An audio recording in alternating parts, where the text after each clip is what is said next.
Bagaimana tidur itu nikmat. Tidur itu menjadi asbab apa? Asbab hidayah. Siap tidur?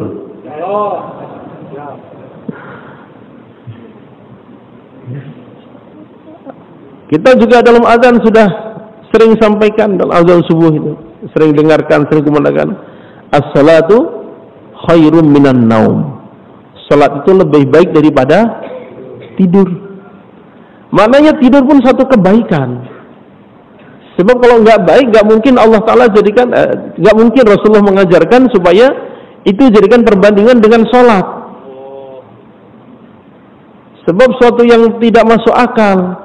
Kalau seorang bercerita tentang besarnya gajah pada orang yang nggak paham, lalu tanya, segede apa kira-kira? Kira-kira lebih gede dari kucing. Tahu nggak kucing? Lebih gede dari itu. Nggak mungkin perbandingan begitu. Perbandingan pasti lebih besar lagi. Tahu kerbau? Tahu. Kira-kira 4 atau 5 kalinya itu paling tidak. Itu gajah gitu. Ngasih perbandingan pasti dengan yang agak-agak setara gitu. Nah ini kita dalam azan dituntun as-salatu khairum minan naum. Salat lebih baik daripada tidur. Jadi tidur pun baik juga. Siap tidur ya? Siap. Yang bilang siap nggak tidur, yang nggak bilang siap malah tidur. Sebab kalau seorang ini tidur, maka dia bersih dari semua maksiat. Nggak ada orang tidur takabur itu, nggak ada. Takabur itu sebelum tidur. Pas tidur ya udah hilang takaburnya. Kadang bajunya tersingkap, kadang celana tersingkap, garuk-garuk, wah hilang semua itu. Mau takabur nggak bisa udah. Yang petentang tidur hilang petentang-petentangnya. Takaburnya hilang, hasadnya hilang, lihat perempuan yang bukan mahram hilang juga, dengarkan ghibah hilang juga, lidah ghibah hilang juga. Nggak ada maksiat udah. Makanya kita sering dengar masyayikh kita Dirain terutama sering sampaikan, kalau udah selesai amalan semua segera tidur. Nah kan kalau kita perhatikan terutama jemaah-jemaah Arab ini, mereka selesai program malam, habis makan malam, amalan sebentar tidur. Kadang setengah 9, jam 9 dah tidur. Siap ya? Masya Allah. Allah Subhanahu wa ta'ala, orang-orang Badui datang kepada Rasulullah sallallahu alaihi wasallam. Mereka merasa qalatil a'rabu amanna. Orang Arab Badui mengatakan kami telah beriman. Qul lam tu'minu, katakan wahai kekasihku, kalian belum beriman. Walakin qulu aslamna, tapi katakanlah kami telah masuk Islam. Kenapa? Walamma yadkhulul imanu fi qulubikum. Karena iman belum masuk dalam hati kalian. Ini orang Arab, Badui Arab, orang Arab ngerti bahasa Arab, ketemu dengan Rasulullah sallallahu alaihi wasallam. Pastinya adalah proses awal ini. Proses awal baru masuk Islam, merasa sudah langsung beriman, ternyata belum. Kenapa? Walamma yadkhulul imanu fi qulubikum. Karena iman belum masuk dalam hati kalian. Nah, pertanyaannya, kira-kira kalau kita iman sudah masuk apa belum?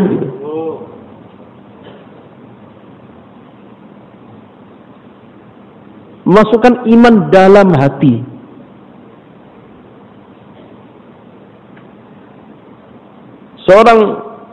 Beberapa orang sahabat bertanya, ketika mendengar sabda Rasulullah sallallahu alaihi wasallam, "Man qala la ilaha illallah khalisan min qalbihi, dakhala al-jannah." Qalu ya Rasulullah ma ikhlasuha? Qala an tahjizahu an maharimillah. Barang siapa mengucapkan la ilaha illallah dari hatinya, maka dia masuk surga. Ya Rasulullah, apa tandanya kalau itu dari hatinya itu apa? Antahjizahu an maharimillah. Itu akan menghalanginya dari larangan-larangan Allah. Maka seorang makin tinggi imannya, makin hati-hati terhadap larangan Allah. Sehingga tatkala Abdullah bin Umar radhiyallahu anhuma bertemu dengan seorang penggembala kambing, lalu beliau minta susunya. Sebab zaman itu, masa itu, minta susu kambing itu seperti kita minta orang punya mata air, airnya tumpah-tumpah berlebihan. Bukan suatu yang aib gitu maksudnya. Loh kok minta-minta ini? Enggak, zaman itu beda dengan zaman kita. Zaman kita jangan coba-coba. Pak, boleh minta susunya? Itu ada sahabat minta dikasih. Wow, beda zaman itu. Maka beliau pun pernah susunya. Beliau minum, sisanya dikasihkan ke penggembala tadi. Maaf tuan, saya puasa. Beliau heran. Ini panas terik di padang pasir. Masya Allah, penggembala paling puasa. Maka beliau tanya, siang-siang begini kamu puasa? Panas begini? Iya. Semoga enggak kepanasan di padang mahsyar. Oh, lebih dahsyat lagi jawabannya. Tapi beliau belum puas juga. Ingin nguji, ini benar enggak jawaban itu dari hati? Atau hanya GPS saja? GPS, ya? Jos palsu. Maka ditesnya bukan disuruh bayan, bukan disuruh muzakarah iman, bukan ditanda apa tandanya, enggak. Ditesnya dengan muamalah.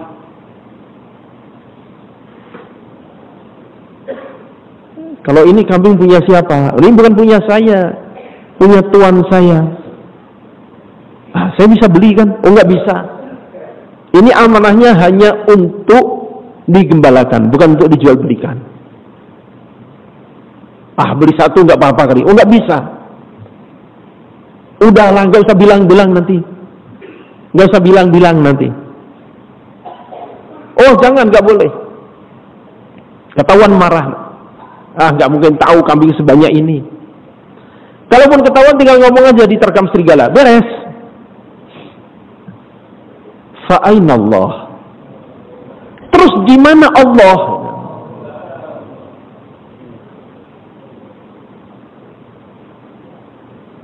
Saya yakin penggembala kambing ini belum pernah 4 bulan, Pak. Belum pernah 4 bulan. Mungkin disuruh muzakarah juga belum tentu bisa. Apalagi suruh bayan belum tentu bisa. Tapi iman dia punya. Itu yang untungnya di situ. Iman yang sebenarnya. Maka kita jangan tertipu dengan kondisi kita. Oh, saya kan sudah pernah ini, pernah nih. Kayaknya iman saya sudah kuat banget kayaknya ini. Loh, dari mana taunya? Jangan kita seperti orang Arab Badui tadi. Kalau dia kan mereka memang awal-awal masuk Islam, dimaklumin. Merasa sudah beriman. Tapi jangan sampai kita yang sudah dikenalkan dengan usaha iman, nggak tahu iman sudah masuk atau belum, kepedean sudah merasa imannya kuat seperti sahabat.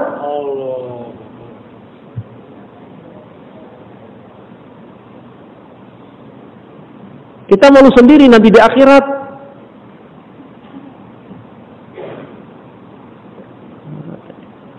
Nah, ini sahabat Ibnu Umar radhiyallahu anhu merasa takjub dan gembira dengan jawabannya. Sampai beliau ulang-ulang sambil pulang.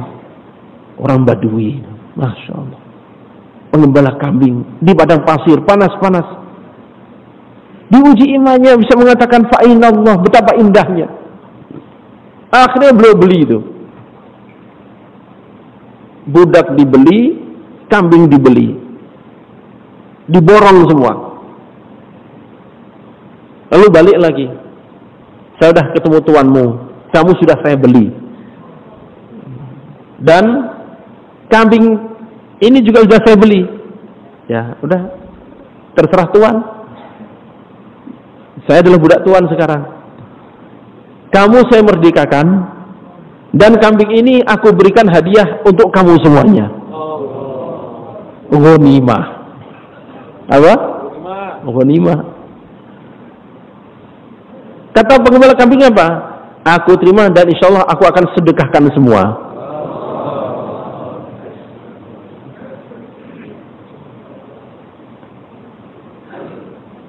Bagaimana dengan kita? Masya Allah. Makanya kita mesti banyak bercermin. Cermin kita adalah sahabat. Semalam kemarin sudah disampaikan berkali-kali. Cermin kita, saudara kita itu sahabat. Sebab setan sering menipu kita kalau untuk urusan agama ini kita dibuat puas. Parah lagi membandingkan dengan orang yang kita pandang kurang dari kita. Oh, alhamdulillah. Saya sibuk-sibuk gini masih bisa 40 hari. Alhamdulillah. Teman saya mana ada yang kuat 40 hari seperti saya? Oh, astagfirullahaladzim. Ajaran siapa begitu itu? Mungkin kalau orang lain posisi seperti saya, nggak mungkin bisa 40 hari. Kecuali saya yang bisa. Loh, kondisinya gitu nantinya. Oh, saya berarti hebat banget. Nantinya begitu. Na'udzubillah min dzalik. Para sahabat radhiyallahu ajma'in, mereka ini makin tinggi imannya, makin takut pada Allah, makin khawatir atas dirinya. Bagaimana sahabat Abu Bakar Siddiq radhiyallahu anhu, sahabat Umar radhiyallahu anhu, khawatir kalau diri mereka munafik. Ibnu Abi Mulaikah mengatakan aku bertemu dengan 20 atau 30 orang sahabat. Semuanya khawatir kalau dirinya masih munafik. Dan itu rata-rata sahabat begitu, yang diceritakan satu orang saja, Hamdulillah radhiyallahu anhu. Tapi itu ahwal rata-rata sahabat. Maka kita jangan pernah merasa sudah aman. Gak bisa kita merasa sudah, Masya Allah, udah dapat hidayah saya ini. Kayaknya sudah lagi ke surga. Gak bisa gitu. Justru itu bahaya.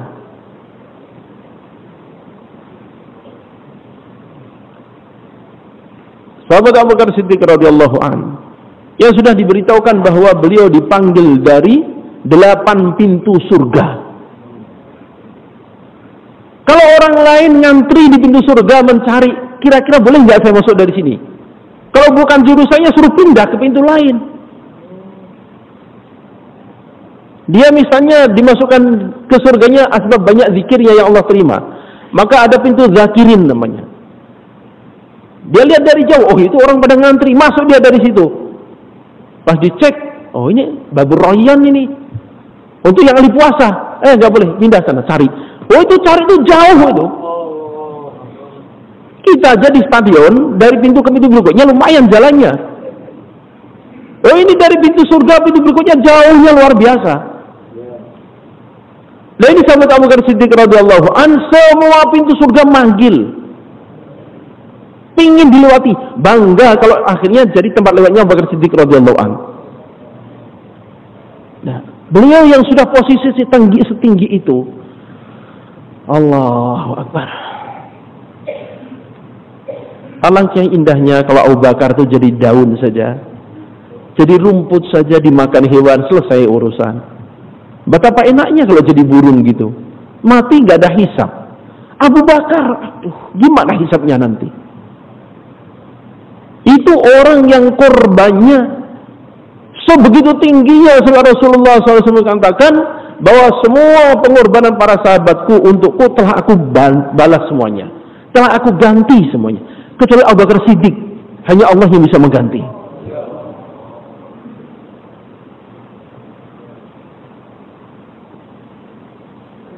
Itu masih merasa nggak layak masuk surga. Dan itu bukan diomongkan, memang isi hatinya begitu. Itu isi hati, bukan diomongkan. Bukan seperti orang yang pura-pura tawadhu gitu. Saya ini apa? Saya ini bodoh. Saya ini baru, nggak bisa apa-apa.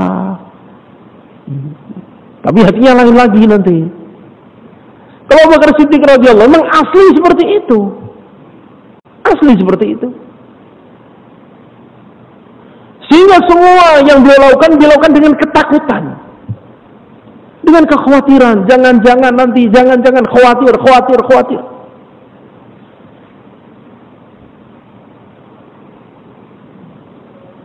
Bagaimana beliau ini yang sholatnya niru Rasulullah Sallallahu Alaihi Wasallam sampai ditempatkan sebagai imam setelah beliau. Ditiru Abdullah bin Zubair radhiyallahu anhu. Sholatnya sudah tingkat sempurna, imannya tingkat sempurna. Sampai Rasulullah SAW yang menilai iman beliau, andaikan iman seluruh manusia selain anbiya ditimbang, itu masih kalah dengan iman satu orang Abu Bakar Siddiq radhiyallahu anhu. Itu imannya seperti itu. Tapi bagaimana takutnya? Penuh dengan kekhawatiran hidupnya.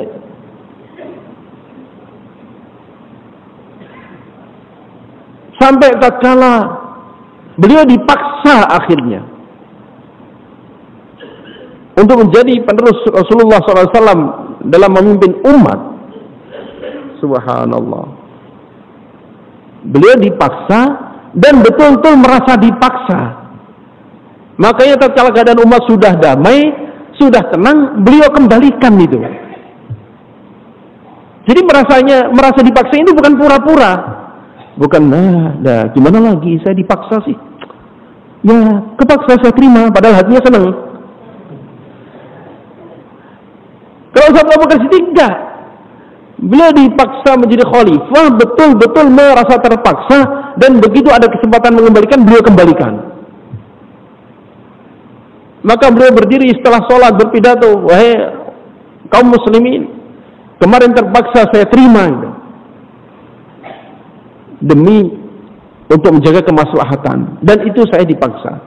Maka sekarang keadaan sudah aman, aku kembalikan ini pada kalian. Kalian pilih siapa yang kalian putuskan dengan musyawarah, siapa yang kalian suka. Saya serahkan pada kalian. Maka yang pertama menjawab adalah Sayyidina Ali bin Abi Thalib radhiyallahu anhu. La naqiluka wa la nastaqiluka. Kami enggak terima pengembalian ini, dan kami enggak akan minta dikembalikan. Semuanya sepakat. Lalu itu salat berikutnya berdiri lagi. Kayak gitu lagi sampai 3 hari 3 malam. Berarti 15 kali sholat beliau kembalikan itu.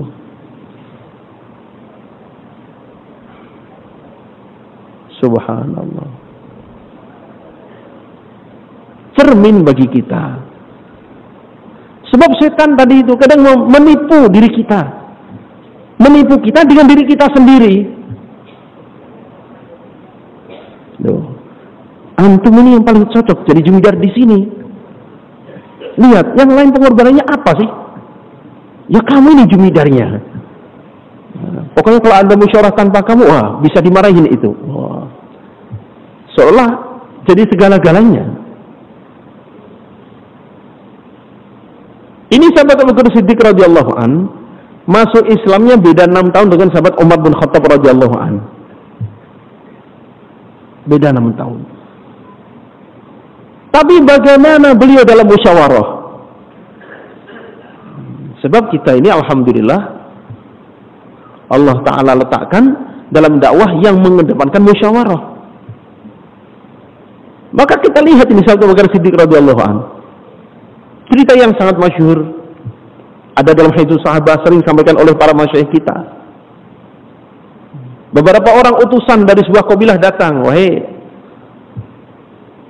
Abu Bakar, wahai Khalifah Rasulullah Sallallahu Alaihi Wasallam, ada tanah negara yang dulu diserahkan pada kami untuk digarap. Hasilnya sebagian-sebagian. Itu tanah jauh sekali dari sini, nggak tergarap. Nah, bagaimana kalau tanah itu serahkan total aja pada kami? Kata utusan ini, pimpinan kabilah ini. Maka sahabat Abu Bakar Siddiq bertanya, bagaimana? Gimana? Semuanya sepakat. Semuanya sepakat. Maka beliau tulis surat keputusan itu, bahwa tanah dengan lokasi ini diserahkan total pada ini. Sudah. Apa kata beliau? Tapi ini ada anggota musyawarah yang nggak hadir, Umar bin Khattab. Bawa ini pada dia, minta persetujuan dia, ya. Padahal tadi itu, kalau lihat jeda masuk Islamnya itu jauh sekali gitu. Levelnya jauh sekali. Level masuk Islamnya maksudnya. Derajatnya tepat di bawahnya. Tapi karena Sayyidina Umar bin Khattab radhiyallahu anhu adalah ahli musyawarah beliau, maka beliau nggak berani memutuskan tanpa kehadiran, tanpa persetujuan Sayyidina Umar bin Khattab radhiyallahu anhu. Padahal beliau ini bukan faisalah mingguan, bukan faisalah bulanan. Beliau ini khalifah. Andai kan nggak musyawarah nggak apa-apa. Tapi beliau bagaimana membawa umat dan beri contoh pada umat bahwa beginilah musyawarah yang semestinya.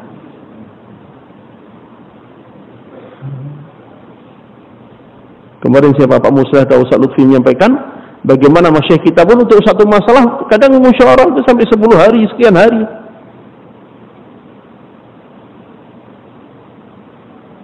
Nah ini saya Bakar Siddiq radhiyallahu anhu. Bawa ini pada Umar bin Khattab. Dia ahli musyawarah cuma nggak hadir ini.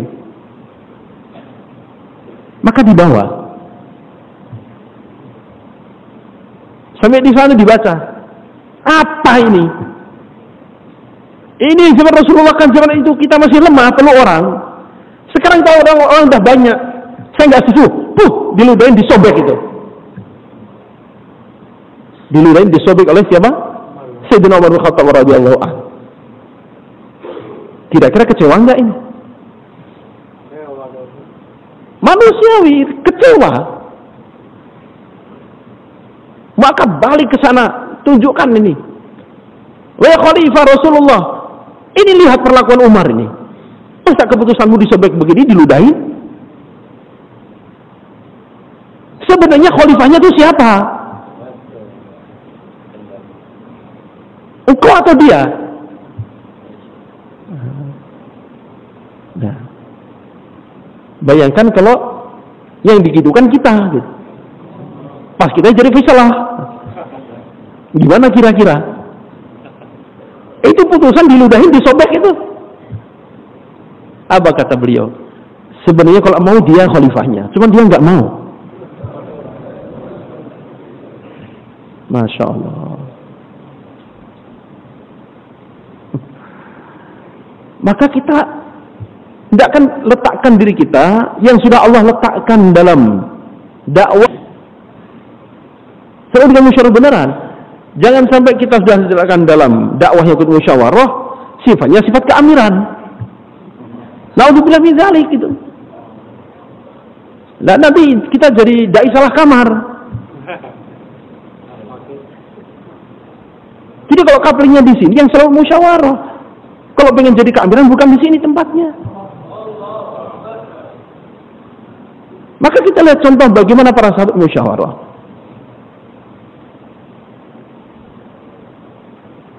Maka datang Sayyidina Umar radhiyallahu anhu.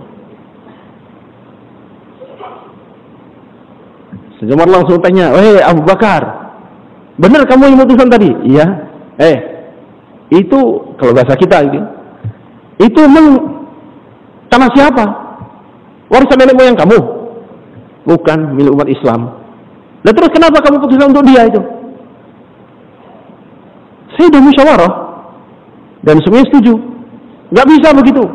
Mestinya begini. Wahai Umar, kan dari awal saya bilang, saya ini orangnya lemah, gak bisaan. Coba kalau kamu yang jadi khalifah, pasti gak akan begini kejadiannya. Diam Sayyidina Umar.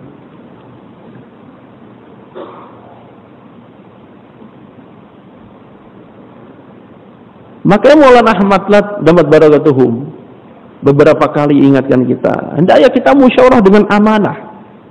Musyawarah dengan amanah. Jangan sampai musyawarah dengan khianah.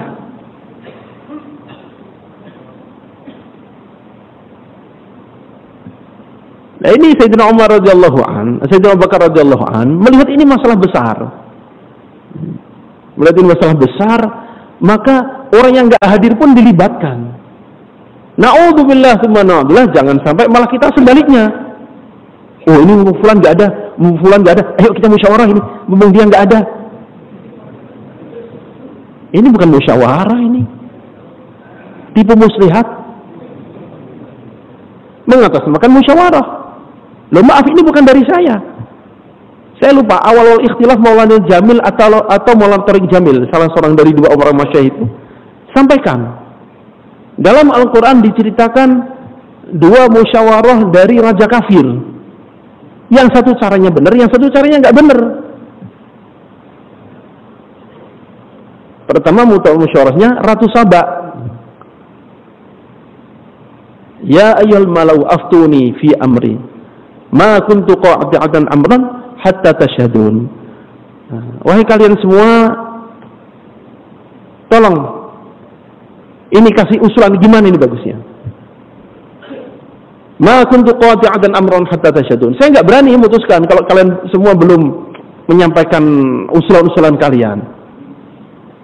Dia raja, perempuan, kafir, tapi musyawarah benar, asbab hidayah. Itu kata Maulana Jamil atau Maulana Tariq Jamil. Musyawarah dengan benar, yang melaksanakan kafir semua. Caranya benar, asbab hidayah.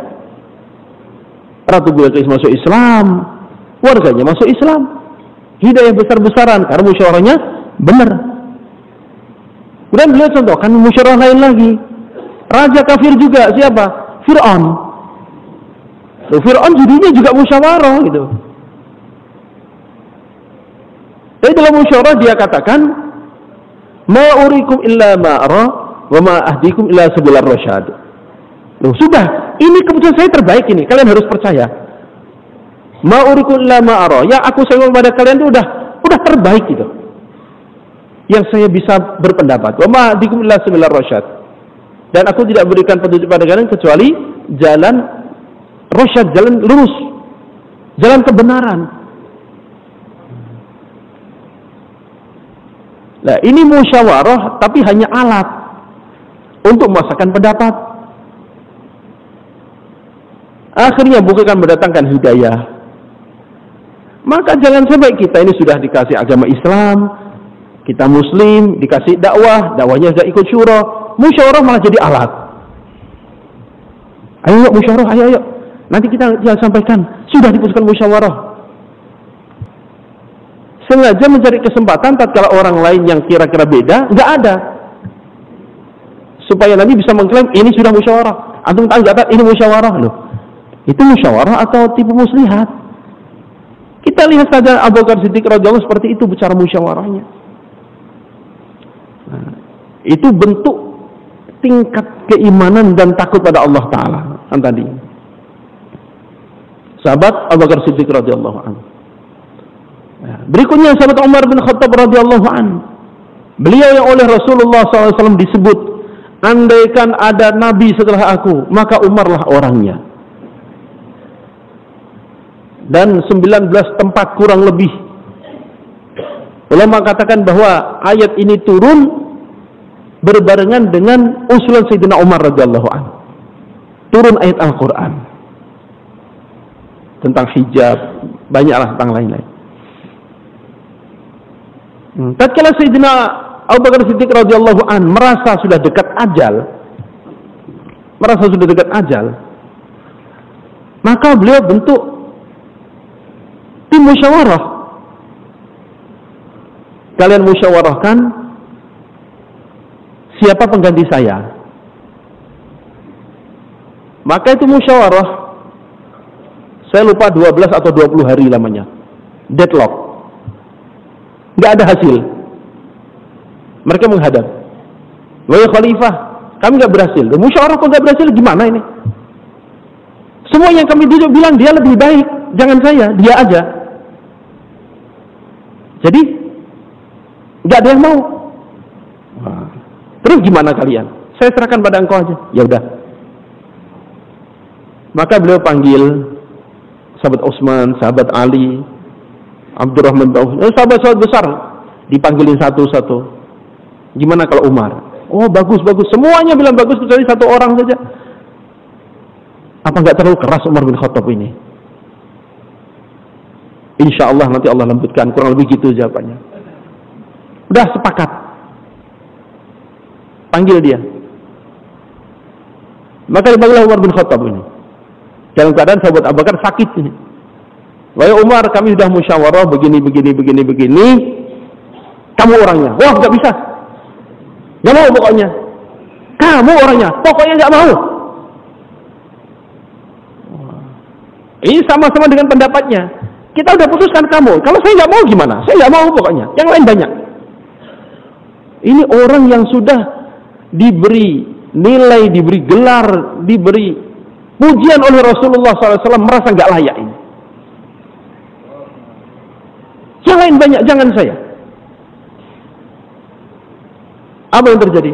Itu Sayyidina Abu Bakar Siddiq radhiyallahu anhu dalam keadaan sakit, ambil pedang, ditodong. Ayo, mau nggak kamu? Ayo, mau nggak gitu? Kamu bilang kamu, saya pengen leher kamu. Itu dipaksa beneran gitu. Itu namanya dipaksa tuh begitu gitu. Baru beliau mau. Begitu mau langsung dibuat tulisan, bacakan oleh Sayyidina Utsman radhiyallahu an, bahwa keputusan begini sampaikan pada umat. Dan beliau pun subhanallah mengikuti jejak Abu Bakar Siddiq radhiyallahu an dalam masa lebih lama, 10 tahun lamanya, penuh dengan kehati-hatian yang kita hanya bisa bercerita, hanya bisa menceritakan. Rasanya seperti mimpi kalau kita ingin menirukan itu.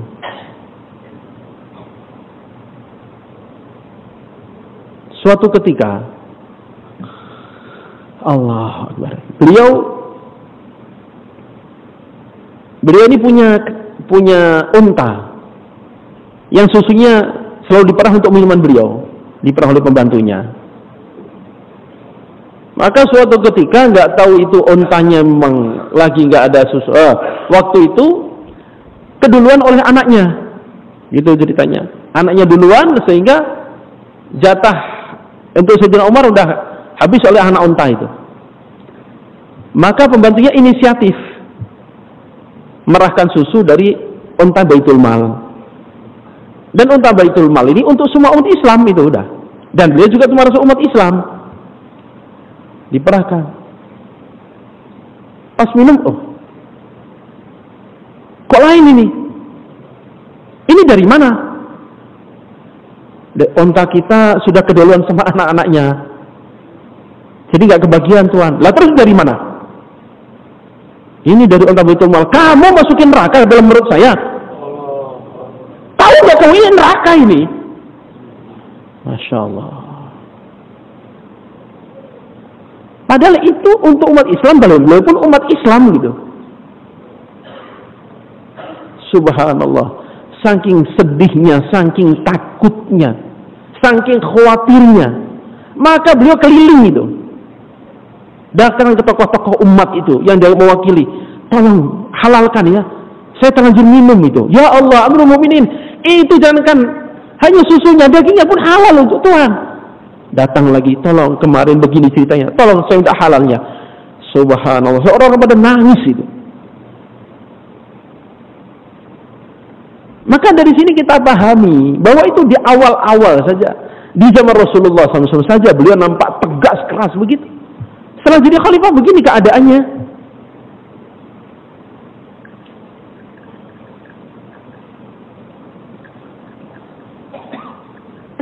Maka namanya kehati-hatian. Kehati-hatian itu bukan sekedar ini sumbernya dari mana? Ya, itu pun perlu. Kira-kira halal enggak? Kira-kira gimana sembelihannya? Kira-kira bahannya campuran ini enggak? Itu pun perlu. Tapi perlu juga kita tanya, saya punya hak enggak di sini? Benar enggak saya punya hak di sini? So, itu pun bagian dari kesempurnaan Islam.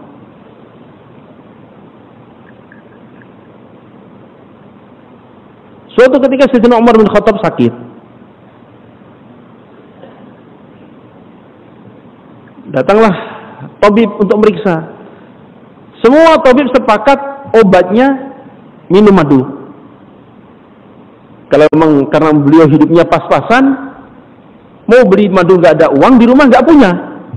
Beliau diam aja. Amirul Mukminin, itu di Baitul Mal ada. Itu kan untuk umat Islam. Kamu juga umat Islam. Ah, enggak. Didesak lagi sampai akhirnya apa yang beliau lakukan? Karena desakan-desakan itu, beliau naik ke mimbar pidato. Saya sakit, saya diperiksa. Kata para dokter, disuruh minum madu, di rumah nggak ada. Kalau madu yang Baitul Mal ini, saya minta sedikit, kalian ikhlas nggak? Satu masjid nangis, wahai Amirul Mukminin, kenapa gitu aja engkau tanya? Engkau punya hak di situ. Kami pasti ikhlas semuanya. Wahai Amirul Mukminin, semoga Allah rahmati engkau. Engkau memberikan contoh yang susah diikuti orang nantinya. Baru berani minum madunya. Masya Allah. Dan kalau bapak-bapak datang ke Rewin misalnya, kalau itu yang sering kami alami, bagaimana hati-hatinya masyayikh memberikan bayan hidayah pada orang-orang yang di Rewin juga. Suatu ketika saya dengan orang Indonesia gitu lagi tanya nomor telepon, kalau nggak salah kejadiannya begitu. Coba nomor telepon berapa? Wah, saya nggak bawa kertas, saya juga nggak bawa. Bapak sih ada kertas nggak ada? Itu ada kertas itu. Jadi di sana itu ada syu'bah khutut, syu'bah pos. Jadi surat-surat dari keluarga, zaman itu belum ada HP dari keluarga itu. Dikumpulkan di situ, nanti dititipkan pada jamaah yang sedang gerak. Ini gerak di sana, gerak di sana. Nah, itu ada sobekan kertas-kertas bekas gitu. Berkas apa itu dipotong kecil-kecil gitu untuk ngasih nomor ini, surat milik ini, nomor sekian ini. Maka terus saya bilang, minta itu aja lah. Ah, nggak enak, minta aja nggak apa, cuma kertas bekas saja. Saya bilang, boleh minta kertasnya nggak? Untuk apa? Ini nomor telepon. Aduh, maaf saya nggak berani. Ini kertas istimai. Dipergunakannya untuk menulis alamat surat, bukan untuk yang lain. Saya minta maaf banget. Sesobek kertas. Ini kesempurnaan agama. Maka wujud kesempurnaan agama bukan hanya rukun Islam selesai, haji tertunai, itu alhamdulillah. Tapi bila kita ingin melihat kesempurnaan agama, kita lihat para sahabat.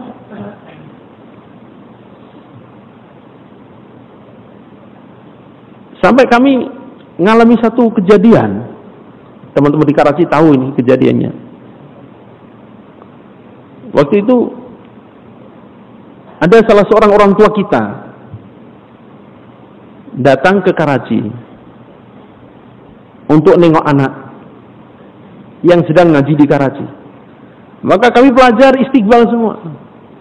Langsung kita bawa ke namanya markas Maki Masjid. Nah, dari masjid ini khusus malam Syam Ghazali, malam markas Maki Masjid ini markas harian. Markas harian. Nah, di situ berangkat ke airport, dari situ jamaah tiba ke situ dulu, dari Rewin ke situ dulu, transit di situ, nunggu pesawat di situ 2-3 hari, transit di situ semuanya. Maka kami bawa ini orang tua ini. Langsung ditanya, ini beliau dari mana? Dari Indonesia. Bukan. Ini taslim berapa lama? Bukan. Ini beliau ke sini untuk nengok anak. Terus ya transit di sini. Oh maaf, nggak bisa. Kenapa nggak bisa? Ini kan orang tua. Iya, kami tahu, kami Indonesia pernah ketemu beliau dan kami tahu itu orang tua kalian dalam dakwah. Kami tahu, kami kenal. Lu masa nggak kenal? Kenal. Masa nggak bisa? Maaf, nggak bisa. Kami hanya menjalankan amanat. Dan amanatnya ini hanya untuk jamaah yang keluar, jamaah yang transit, yang mau berangkat sama yang khidmat. Itu aja amanatnya. Sedangkan ini yang di sini wakaf semua. Kami nggak punya hak apa-apa di sini, kami hanya mengelola. Maka kita waktu itu agak kesal juga. Ini orang sok banget, ini sombong. Masya Allah. Jadi kita dipahamkan. Suatu video terutama menjelaskan ya. Mereka hati-hati ngajarin kita. Ini barang wakaf ini. Pengelola hanya mengelola, nggak berhak buat keputusan sendiri, nggak berhak membuat semau dia sendiri pribadi, nggak bisa. Maka terjadi cekcok agak panjang, tetap panjang, enggak, maaf, nggak bisa, nggak bisa. Ini urusannya akhirat. Ini namanya kehati-hatian. Nah, kita dengan dakwah menuju ke sana, Pak. Dengan dakwah menuju ke sana. Kita ingin sempurnakan amal dalam diri saya, diri kita. Sayyidina Umar bin Khattab radhiyallahu anhu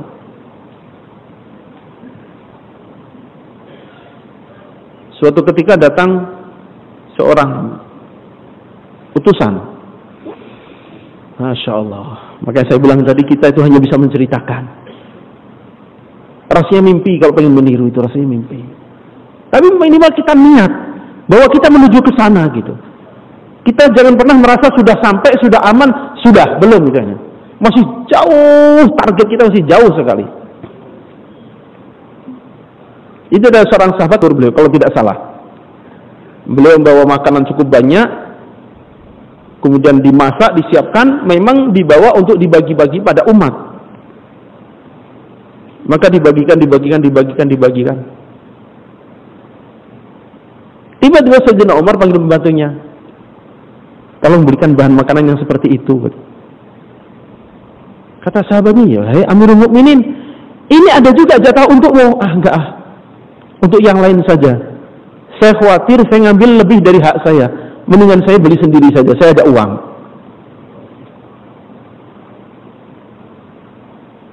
Seperti itu. Itu orang yang sudah disebut tentang surganya, diceritakan tentang bidadarinya, disebut sebagai, andaikan ada nabi, beliaulah orangnya. Hidupnya seperti itu. Maknanya apa? Tatkala orang makin dekat pada Allah, maka makin khawatir, makin takut pada Allah. Hidupnya makin hati-hati.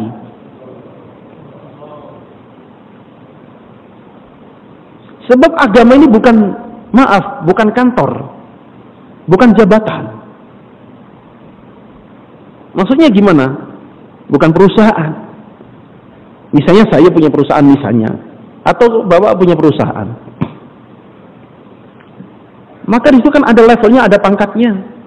Ada karyawan, kemudian ada staf, kepala ini, nanti ada direktur utama. Kira-kira yang keluar masuk kantornya, datang perginya paling longgar itu yang level bawah atau level atas? Level atas lah. Paling longgar, gak ada yang berani negur. Datang terlambat orang diem semua. Kenapa? Direktur utama dah diem aja. Apalagi pemiliknya dah diem aja. Tapi yang bawahan, bahan bawahan, oh Masya Allah, terlambat 10 menit dah dimarahin. Ini gimana OB ini jamnya? Oh. Nah, itu kalau perusahaan. Posisinya makin tinggi, makin santai dia. Kalau dalam agama ternyata nggak begitu gitu. Ini orang-orang yang dipuji oleh Rasulullah SAW, tinggi derajatnya, tinggi levelnya, dekat dengan Allah, justru makin takut. Hidupnya makin disiplin, makin ketat. Bukan makin bebas, bukan.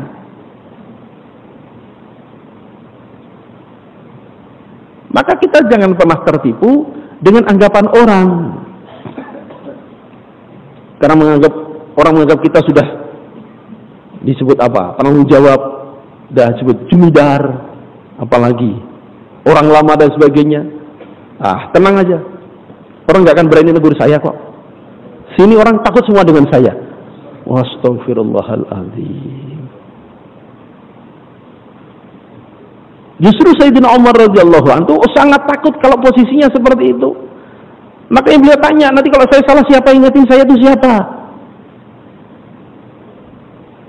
Hatta Sayyidina Muawiyah radhiyallahu anhu yang disebut sebagai sahabat yang memulai era kerajaan. Beliau sengaja khutbah Jumat, beliau pidato, ini harta-harta kita, terserah kita mau kasih siapa. Jumat kedua pidato kita lagi, ini harta-harta kita, terserah kita mau kasih siapa. Jumat ketiga pidato gitu lagi. Ini harta saya. Terserah saya mau kasih siapa. Maka satu orang tua, bukan. Itu harta dari Allah. Itu milik Allah, gak bisa seenak kamu. Orang kaget semua. Ada yang berani begitu. Maka begitu selesai sholat Jumat, panggil itu. Mana tadi orang yang berani menentang tadi? Maka ditunggu. Bawa ke kamar saya. Orang udah ketakutan mau diapakan ini. Dibawa masuk aja. Lama gak keluar-keluar. Akhirnya orang ngetuk minta dibukakan. Dilihat sedang duduk berduaan. Sedang dilus-lus, dipuji-puji. Kata beliau, saya sangat bersyukur dengan bapak tua ini. Saya merasa hidup lagi rasanya. Sebab saya dengar Rasulullah SAW mengatakan yang artinya nanti akan ada pimpinan-pimpinan yang tatkala mereka melakukan kesalahan gak ada yang berani menegur. Mereka itulah ahli neraka. Maka saya tes, saya ini ahli neraka bukan. Malam Jumat pertama saya sampaikan. Hari Jumat pertama khutbah itu. Gak ada yang negur, saya khawatir ini. Wah, jangan-jangan saya ini yang dimaksud Rasulullah ini. Maka saya tes lagi kedua. Gak ada lagi, saya makin yakin. Ya Allah, ternyata saya ahli neraka ini, ya Allah. Saya makin yakin saya ini orangnya yang ahli neraka itu. Jumat ketiga saya tes lagi, begitu beliau berdiri, bersyukur saya. Semoga saya bukan ahli neraka yang dimaksud Rasulullah SAW. Pimpinan-pimpinan zaman dulu seperti itu. Seperti itu. Maka jangan sampai kita yang sama sekali nggak punya kelayakan mimpin, sudah begitu nggak bisa terima masukan. Loh, emang kita siapa? Boleh rahmatullah alaih saja, beliau yang korban seperti itu habis-habisannya, subhanallah. Beliau katakan, dari dakwahnya Rasulullah Sallallahu Alaihi Wasallam yang saya pahami hanya 1/100. Sebagian ulama mengatakan hanya 1/1000 dari dakwahnya Nabi yang saya pahami. Dan dari ini yang saya sampaikan pada kalian baru 1/100-nya, itu pun kalian nggak paham juga. Itu pada muridnya Maulana Ilyas. Nah kalau pada kita, seberberapanya kira-kira? Seberberapanya? Udah nggak tahu 0,000 berapanya itu. Itu pun yang istiqomah. Belum lagi kalau nggak istiqomah terus gimana kira-kira nasibnya, kepahamannya. Udah begitu merasa paling paham, kan cilaka. Maka kita bersyukur kita diletakkan dalam dakwah yang ikut musyawarah ini. Musyawarah seperti kata Pak Muslim semalam, dan bersanad. Kita sanadnya jelas. Bapak-bapak yang pernah ke Pakistan ketemu dengan Haji Abdul Wahab Sab, maka sanadnya Bapak dari Haji Sab mulai ya sudah sampai sanadnya udah. Cepat. Kalau dalam bahasa hadis sanadnya ali. Sanadnya tinggi. Istilahnya saya ini cucu muridnya Maulana Ilyas. Nah, bisa begitu.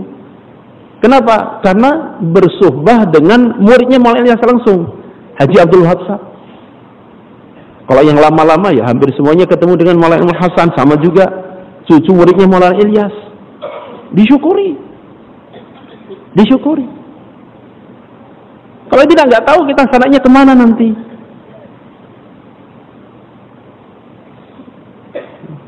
Sebab dengan Maulana Ilyas nggak ketemu, dengan Maulana Yusuf pun masih bayi atau belum lahir malah. Dengan Maulana Hasan nggak mengakui sebagai guru, terus sanadnya mau ke siapa?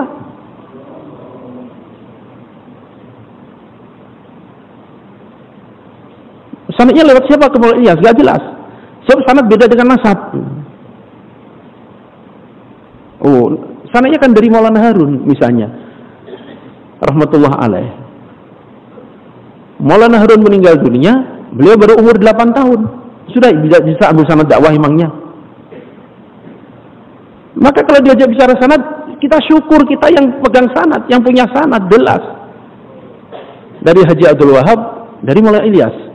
Kalau nggak ketemu dari Syuro, dari Maulana Hasan, dari Maulana Ilyas, sudah selesai. Nyampe sanad kita. Nggak jauh-jauh. kita syukuri. Hadirin Allah Subhanahu wa taala. Nah, itu Sayyidina Umar bin Khattab radhiyallahu anhu. Seperti itu. Masya Allah. Beliau pernah suatu ketika mengambil air, maka beliau letakkan di atas pundaknya. Beliau berjalan, disusul oleh sahabat, wahai Amirul Mukminin, engkau gak layak bawa air begini, biarin, sengaja ini. Sengaja gimana maksudnya? Tatkala gubernur-gubernur berdatangan, mereka laporan tentang keadaan rakyat, ketaatan mereka, tunduknya mereka pada aturan dan sebagainya. Saya merasakan dalam hati saya itu ada sesuatu.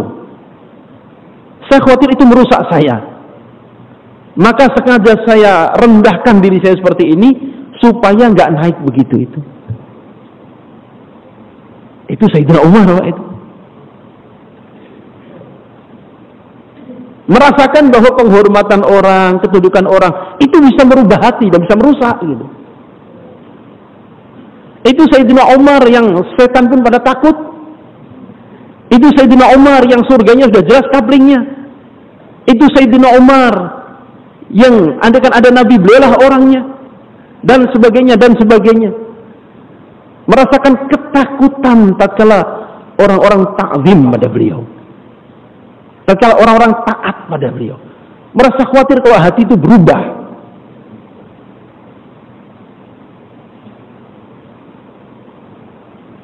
Gimana dengan kita?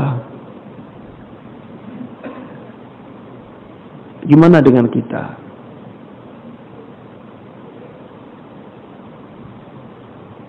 Maka jangan sampai kita sebaliknya juga gitu. Merasa bangga, merasa gembira tatkala orang ta'zim. Merasa senang tatkala diagung-agungkan, na'udzubillah tsumma na'udzubillah. Lebih parah lagi kalau kita sengaja membuat langkah supaya kita dihormati. Na'udzubillah tsumma na'udzubillah.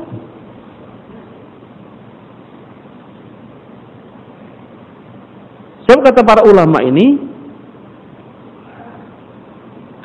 akhiru ma yakhruju min ru'usis siddiqin hubbur riyasah. Yang terakhir kali bisa dikeluarkan dari para siddiqin. Siddiqin itu orang yang sudah sangat tinggi imannya. Yang terakhir kali bisa dikeluarkan itu adalah cinta kedudukan. Itu pun kok bisa keluar, Pak.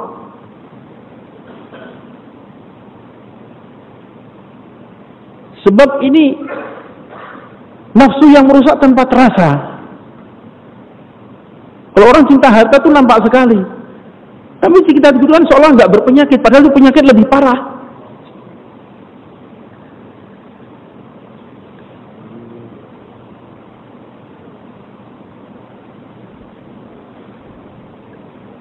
Dalam hadis Rasulullah sallallahu alaihi wasallam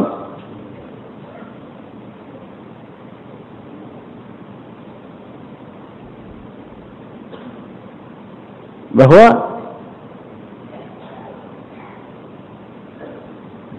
kurang lebih lafadznya kurang pas mungkin,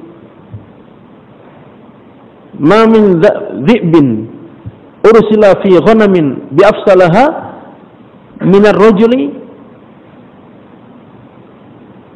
lihirsihi fil mali wa syarfi lidinihi, atau kama qala Rasulullah sallallahu alaihi wasallam. Ada dalam muntakhab hadis itu. Kita baca infiradi, bukan kita anti ya. Kita baca infiradi karena itu isinya hadis dan ditulis oleh sekumpulan ulama. Ulama yang menulis, ulama Karachi masih pada hidup orangnya. Maka kita baca untuk infiradi.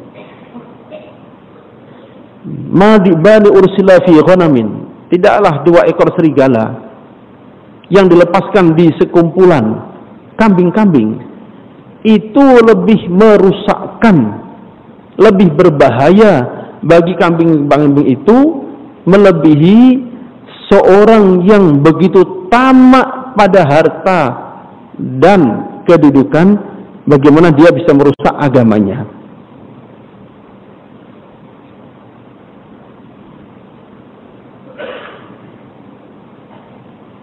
Tahun 2001, Masyaikh datang.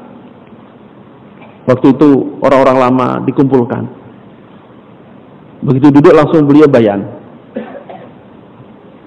Di Mekah dengan Madinah itu beda. Di Mekah itu, karena zaman mujahadah, zaman susah payah, maka waktu itu orang hanya ada dua kelompok, mukmin dan kafir. Itu di Mekah. Begitu era Madinah, zaman istiqbal, orang menyambut, orang ikram, orang nusroh, maka muncul kelompok ketiga. Siapa? Munafikin. Kata beliau, maka kita dan kalian hati-hati semua. Alhamdulillah Masyaikh yang menyampaikan bayan ini masih hidup dan sekarang tidak ada di Bangla Wali Masjid. Kata beliau, saya dan kalian harus hati-hati. Sebab sekarang di Indonesia pun sudah zaman istiqbal. Jangan sampai kita, saya, masuk menjadi munafikin dalam dakwah. Kata beliau, dan jangan gunakan ini untuk melihat orang, gunakan untuk melihat diri sendiri. Lalu beliau jelaskan lagi, siapa maksudnya munafikin dalam dakwah ini? Orang yang dengan dakwah mengejar dunia.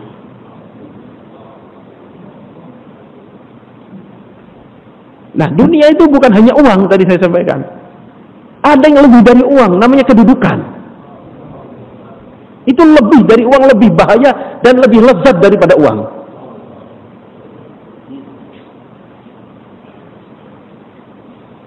Sebab orang berburu uang, itu kan uang jadi wasilah. Uang jadi wasilah supaya bisa beli ini, beli ini, beli ini, beli ini, beli ini. Uang jadi wasilah, bukan uangnya dimakan, nggak bisa dimakan uangnya. Tapi uang jadi wasilah untuk dapat benda-benda supaya terpenuhi keperluannya. Nah, kedudukan pun bisa begitu juga soalnya, makanya orang berburu.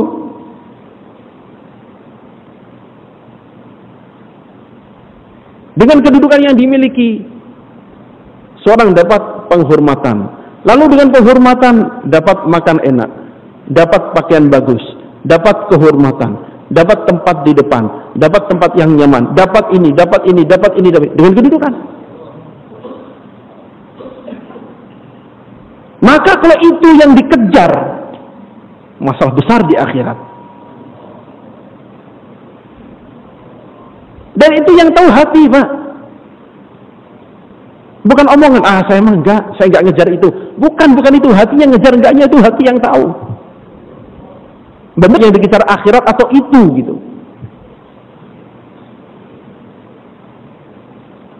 Sebab itu tuh nafsu ada dalam diri manusia semuanya memang. Itu ada dalam diri manusia semuanya ada, benih itu ada. Tinggal kita turuti atau tidak gitu. Semuanya ada.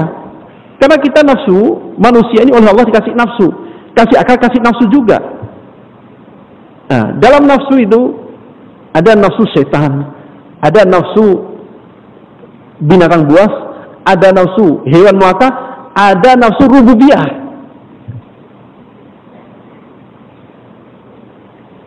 Nafsu binatang buas misalnya membunuh, mukul, menghajar, ada nafsu binatang buas. Nafsu binatang melata makan banyak, jima, nah, itu nafsu hewan. Nafsu setan apa? Tipu daya, licik, ngakalin orang, nah, itu nafsu setan. Nah, ada nafsu yang itu adalah haknya Allah Ta'ala, disebut nafsu rububiyah. Nafsu pengen dianggap besar, pengen dibesarkan, pengen dimuliakan. Kalau dalam dakwah mungkin pengen disebut jumidar, pengen diakui, pengen nafsu semua. Dan itu semuanya punya benih. Semua orang punya benih itu. Masalahnya kita pelihara atau kita kendalikan, itu saja. Dan kalau dipelihara, diikuti, itu lezat Pak itu. Nafsu gembira itu. Dan setan ikut masuk di situ menipu gitu. Tuh lihat, orang udah pada tunduk pada kamu. Berarti kamu memang udah makomnya udah tinggi. Masya Allah, orang nggak ada yang berani. Tuh lihat, kamu satu kata orang diam semua. Oh, kamu baru melotot, orang nggak ada yang berani ngomong. Oh, kamu orang-orang hebat berarti. Nah. Dibumin oleh setan. Oh, makin berbunga-bunga itu nafsunya. Nafsunya makin merasakan kelezatan luar biasa. Sayangnya dia nggak sadar kalau dia berpenyakit. Nah itu kan kasihannya di situ. Kalau orang cinta dunia itu kelihatan, gitu. Tapi ini nggak kelihatan dalam hati. Maka perlunya kita introspeksi, kita mengaca diri. Syukurlah kita tadi akan dalam dakwah syuro ini, kita syukur. Cuman kita sudah meletakkan diri kita belum dalam musyawarah yang benar, itu aja. Nah itu tadi, hubbur riyasah itu. Sebab dengan kedudukan dia bisa dapat semuanya. Sudah dapat semuanya tanpa berkeringat. Ya, dapat semuanya tanpa berkeringat lagi. Nafsu lebih gembira lagi. Tuh lihat. Dah, saya mah gerakin tangan aja pada datang. Loh, padahal kalau ada begitu, yang hebat itu bukannya menggerakkan tangan orang pada datang itu, yang hebat yang datang itu yang hebat. Kenapa? Karena dia khidmat dapat pahala. Dia ikram dapat pahala. Enggak ada fadilahnya barang siapa di ikram dapat fadilah, enggak ada begitu. Ya ada fadilahnya itu orang yang mengikram, bukan yang diikram. Ada enggak fadilahnya di ikram? Di kitab apa itu ada? Bukan. Makanya Rasulullah SAW tadi di awal saya sampaikan bahwa semua ikram para sahabat sudah dibalas semua oleh Rasulullah SAW. Kecuali sahabat Abu Bakar Siddiq radhiyallahu anhu, beliau katakan saya tidak mampu. Allah saja yang membalas. Ini Sayyidina Rasulullah SAW akan berangkat hijrah. Maka Sayyidina Abu Bakar Siddiq radhiyallahu anhu mengatakan, "Rufqatan ya Rasulullah, aku menemani ya Rasulullah." Ya, aku sudah pelihara unta 6 bulan sebelumnya. Ini ya Rasulullah hadiah untukmu. Kalau hadiah tidak. Kalau hadiah tidak.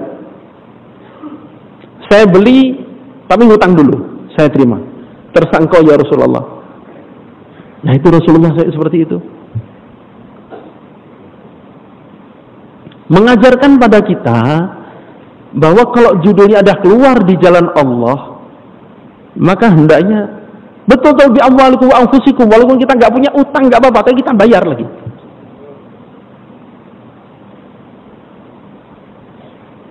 Satu pendidikan pada kita bi amwalikum wa anfusikum. Yang kedua supaya pahala kita utuh.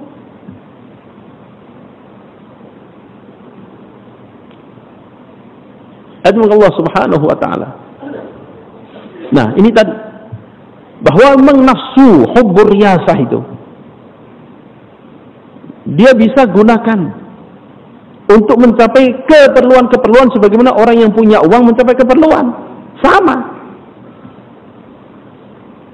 Makanya orang yang ada penyakit hubbur riyasah ini dia berusaha menundukkan orang-orang yang dirasa akan mencukupi keperluannya.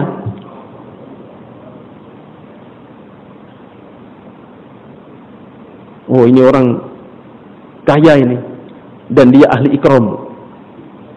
Udah nanti Bapak jangan deket-deket dia, sama saya aja ya. Udah sama saya aja. Nanti ada, oh jangan, itu udah sama saya. Saya pokoknya. Oh.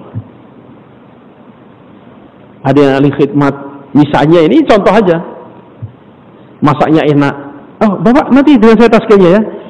Insya Allah taskil dengan saya, bagus nanti. Padahal apa yang diincar supaya tiap hari makannya enak, misalnya.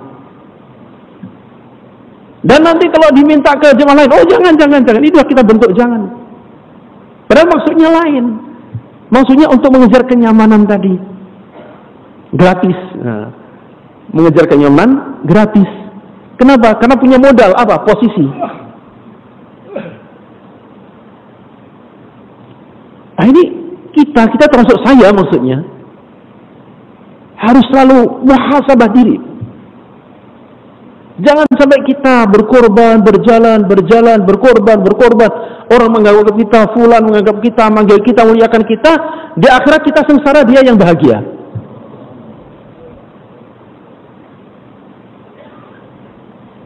Jangan sampai orang-orang yang di dunia muliakan kita, menganggap kita hebat, ternyata yang hebat dia di akhirat.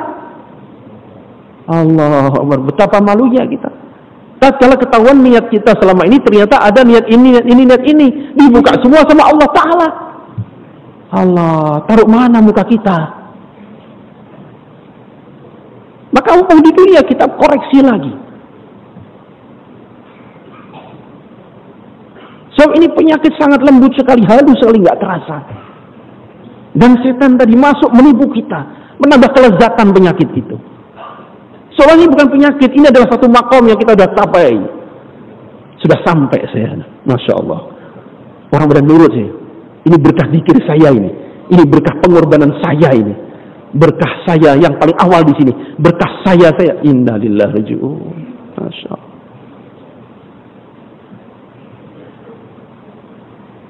Apalagi na'udzubillah untuk meyakinkan orang, lalu kita paksakan, kita ceritakan bahwa saya ini hebat gitu. Allahu Akbar. Imam Ghazali rahmatullah alaih mengisahkan dalam kitab beliau, ada satu orang ulama bertamu ke seorang temannya yang kaya raya. Maka karena senangnya kedatangan tamu ini, orang ini bilang pada istrinya, istriku sayang, tolong, ini ada syekh ini datang, tolong ya, disuguhin makanan pakai nampan yang oleh-oleh haji kedua kemarin. Hanya ngomong gitu. Kata syekh ini, inna lillahi wa inna ilaihi raji'un, haji kamu hilang dua-duanya. Haji kamu hilang dua-duanya.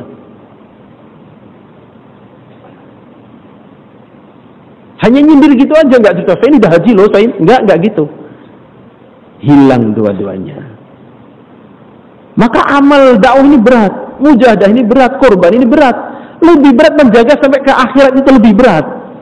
Gimana utuh sampai ke akhirat itu yang berat, Pak. Menjaga utuhnya ini. Jangan sampai bocor, jangan sampai hilang, menguap di tengah jalan. Saya di akhirat ternyata kosong, nggak bawa apa-apa. Betapa sedihnya kita. Sementara sampai sana nggak bisa balik lagi.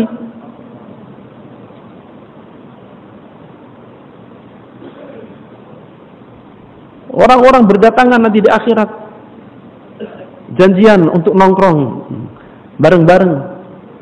Nah, surga kan suka gitu. Oh ini mumpung ketemuan, ayo nongkrong sebentar, ngopi sebentar. Nah, mumpung ketemu, biasanya hanya cerita-cerita aja, mumpung ketemu. Ada di surga ada begitu.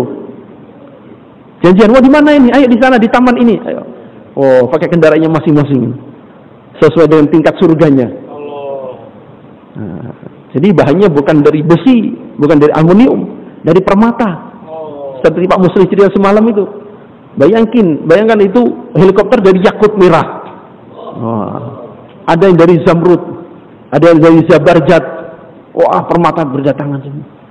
Maka di sana cerita apa? Cerita pengorbanan, cerita kesedihan, cerita kesusahan.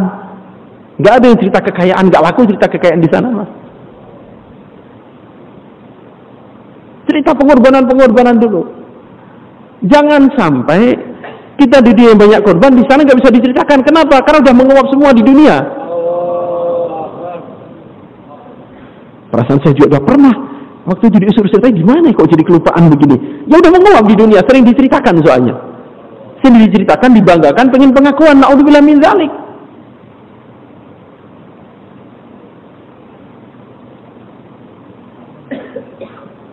Nabi-nabi zaman dahulu itu mereka seringkali dapat wahyu itu lewat mimpi.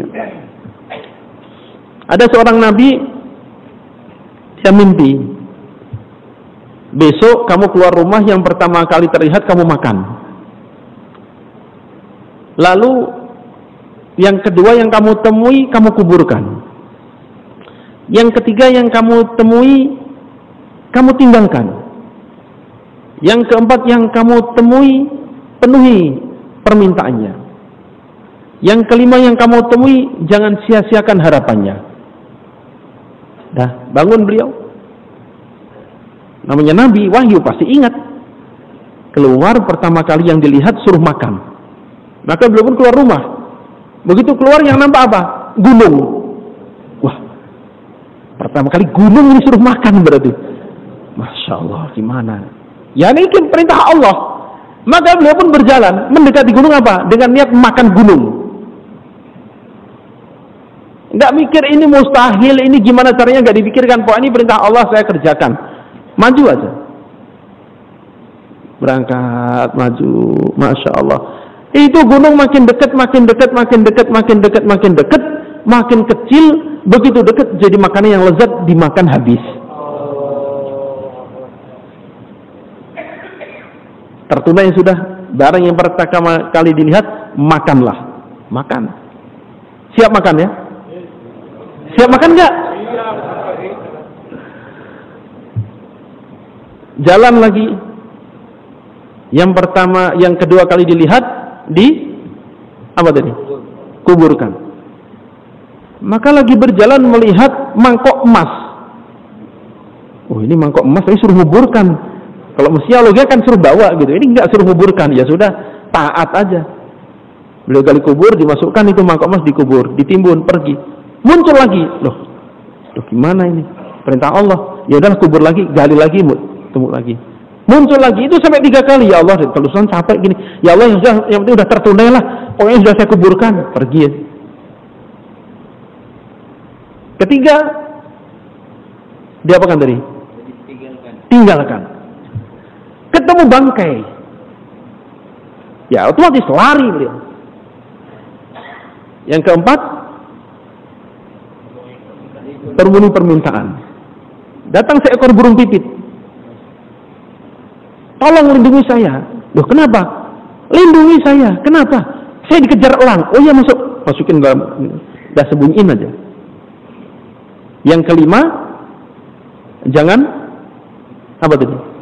Jangan sia-siakan harapan. Maka elang itu datang. Tuhan, kenapa engkau sembunyikan rizki saya? Saya jauh-jauh mengajar dia untuk mendapatkan rizki. Kenapa engkau menghalangi rizki saya? Saya lapar ini. Subhanallah, jangan sia-siakan harapan. Apa yang beliau lakukan? Beliau ambil, beliau kerat itu daging pahanya sendiri, dikasihkan. Yang ini dilindungi, dirinya dikorbankan. Nabi itu. Maka beliau tanya, ya Allah, yang awal-awal itu apa? Saya nggak paham. Yang pertama yang saya suruh makan itu adalah kemarahan. Kalau kamu pengen marah, telan saja. Walaupun hanya berat seberat gunung, segede gunung. Nanti kalau kamu udah telan, nikmat itu. Lezat itu. Pengen marah, telan aja udah. Kan sebelum udah diingatkan juga oleh Pak Muslim. Kalau kita di markas nggak boleh apa? Nggak boleh apa? Nggak boleh makan. Nggak boleh marah. Yang belum marah siapa? Bapak boleh marahin anak. Guru boleh marahin murid. Atasan boleh marahin bawahan. Selain itu nggak boleh. Apa hanya marah-marah? Menggaji nggak pernah. Anak bukan, murid bukan, dimarahin. Allahu Akbar.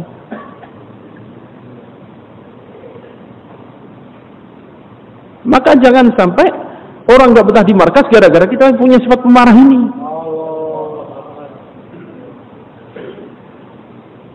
Saya melanjutkan aja kata Pak Muslim semalam kan begitu. Terus gimana? Telan. Diapakan? Telan. Emang kesel itu.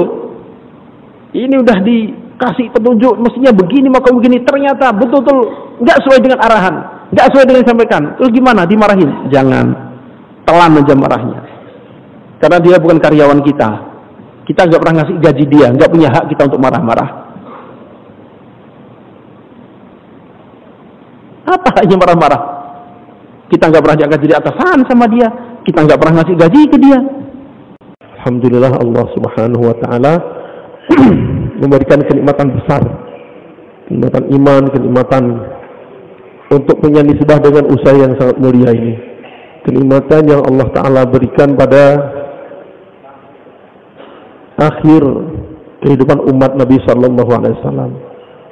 Kenikmatan yang andaikan kita lahirnya 100 tahun yang lalu atau 200 tahun yang lalu, kita nggak akan ketemu dengan nikmat ini. Di zaman itu, sebelum Allah Ta'ala wujudkan kembali usaha ini, hanya ulama, solehin, aulia saja yang dakwah. Orang umum nggak ada perasaan atau pemahaman tentang tanggung jawab dakwah ini. Alhamdulillah, dengan usaha dihidupkan kembali oleh Rasulullah, oleh Syekh Ilyas rahimahullah, sehingga kita seawam apapun Allah berikan kesempatan untuk aktif dalam perjuangan penyebaran agama Allah Subhanahu wa Ta'ala. Dan insyaallah pagi ini kita akan mudzakarah tentang taklim, kepentingan taklim dan sebagainya, baik itu taklim rumah, taklim tatkala keluar, taklim mahalah masturat, taklim apa lagi? Taklim haidus sahabah, taklim masjid, taklim masjid, taklim rumah, taklim saat keluar, taklim hayatus sahabah, taklim masturat. Nah, sebelum kita mudzakarah ini hal lain ya, hal lain bahwa Allah Subhanahu wa Ta'ala memberikan beban yang begitu berat pada kami yang diputus sebagai syura ini, bukan simsalabim Imam Mahdi ya. Maksudnya gimana? Jangan dianggap oh itu udah putus dari syura langsung serba tahu, nggak begitu. Ya sama saja belajar semua gitu maksudnya. Atau oh itu udah jadi syura itu harus bisa jawab. Ya kalau belajar nggak semuanya bisa jawab juga. Beda dengan Imam Mahdi, diputus dari Imam Mahdi besoknya langsung alim, langsung sempurna, itu Imam Mahdi. Kalau oleh Rasul putus dari syura nggak begitu gitu. Tetap yang kemarin gitu ya gitu juga, sama aja. Jadi jangan dianggap ekspektasi berlebihan nanti harus begini, enggak, sama aja, hanya bebannya beda gitu aja. Dan bukan paling paham, paling ngerti, enggak juga, banyak yang lebih ngerti, lebih paham. Hanya yang dibutuhkan musyawarah, hanya gitu aja bedanya. Hadirin rahimakumullah, taklim ini salah satu amal yang tatkala kita keluar adalah amal terbesar dalam masjid. Sehingga saya sampaikan, kalau kalian ingin melihat kekuatan jamaah, lihat waktu taklim dan waktu jaulah. Cukup lihat itu sudah tahu kalian kekuatan amal jamaah ini. Waktu taklim tawajuh semua, duduk semua, nah insya Allah jamaah amal dalamnya kuat. Di luar nih waktu jaulah gimana? Tawajuh ikut semua, berarti amal luarnya kuat. Dan itu amal yang paling mujahadah bagi nafsu. Padahal taklim ini,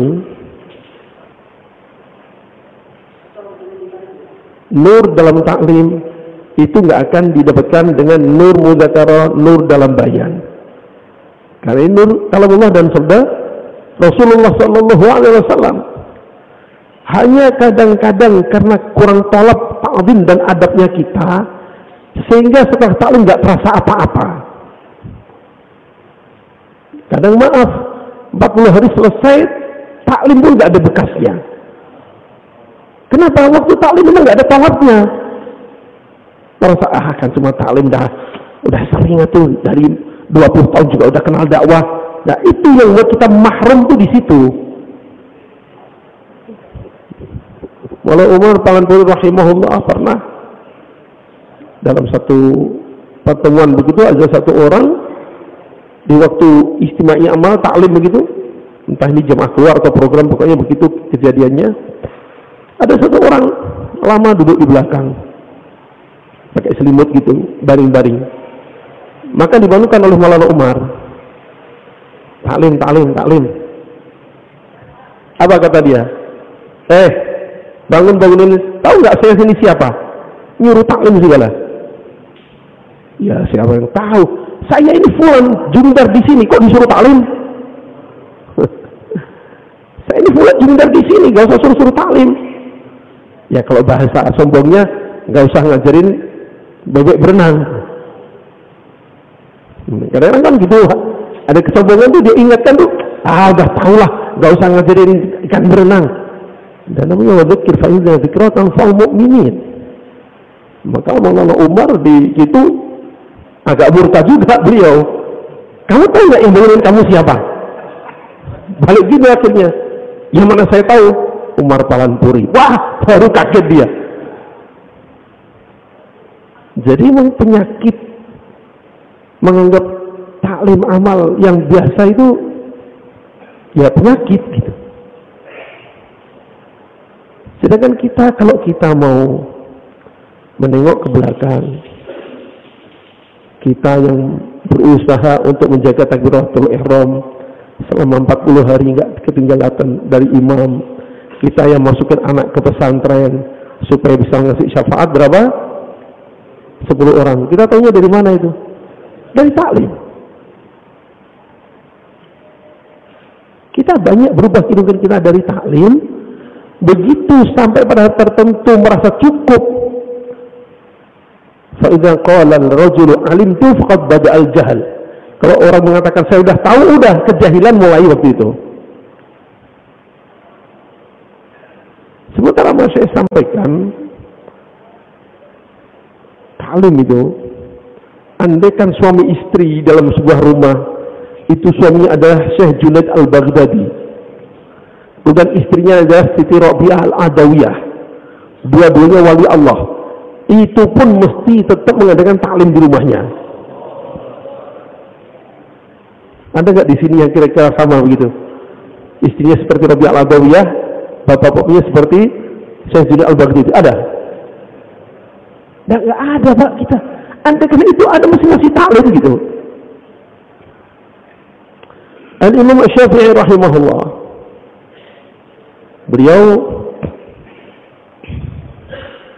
suatu ketika kedatangan satu orang anak muda. Maka anak muda ini menyampaikan sebuah hadis. Imam Syafi'i nampak diam dengerin. Selesai anak ini pergi, orang heran. Tuan, orang seperti Tuan kealimannya itu, ternyata masih ada juga hadis yang Tuan belum tahu. Loh, gimana kamu tahu? Ya barusan kamu lihat Tuan mendengarkan tuh, baru seperti pertama kali mendengar. Ya emang itulah adabnya. Kalau isi hadisnya, saya sudah hafal sebelum anak muda itu lahir. Sudah hafal. Anak ini belum lahir, dia sudah hafal. Tapi kalau yang disebutkan hadis, ya itulah adabnya seperti baru pertama kali mendengar. Tatkala orang taklim adabnya bisa seperti itu, maka walaupun bukunya sama, hadisnya sama, Allah Ta'ala akan terus buka pemahaman-pemahaman yang sebelumnya tidak. Bapak boleh tes itu, boleh praktekkan. Allah akan buka itu. Al-Imam Harmalah atau Imam Al-Muzani, salah satu dari dua orang itu, mengatakan, saya baca kitab Imam Syafi'i Ar-Risalah tentang usul fikih itu hatam 1000 kali. Setiap hataman mesti ada ilmu baru. Setiap kali hatam baca ada ilmu baru. Itu hatam 1000 kali. Coba jujur, ada nggak yang sudah pernah hatam Fadilah Amal awal sampai akhir 10 kali? Loh, ini aja belum ada, terus taklim ogah-ogahan, dari mana alasannya? Loh, ini 1000 kali Pak. Hatam Ar-Risalah itu 1000 kali. Jangan-jangan sekalipun belum pernah awal sampai akhir. Hanya dapatnya waktu duduk taklim. Baca sendiri sementara nggak pernah. Naudzubillah. Makanya kan ada taklim istima'nya, ada taklim infiradi.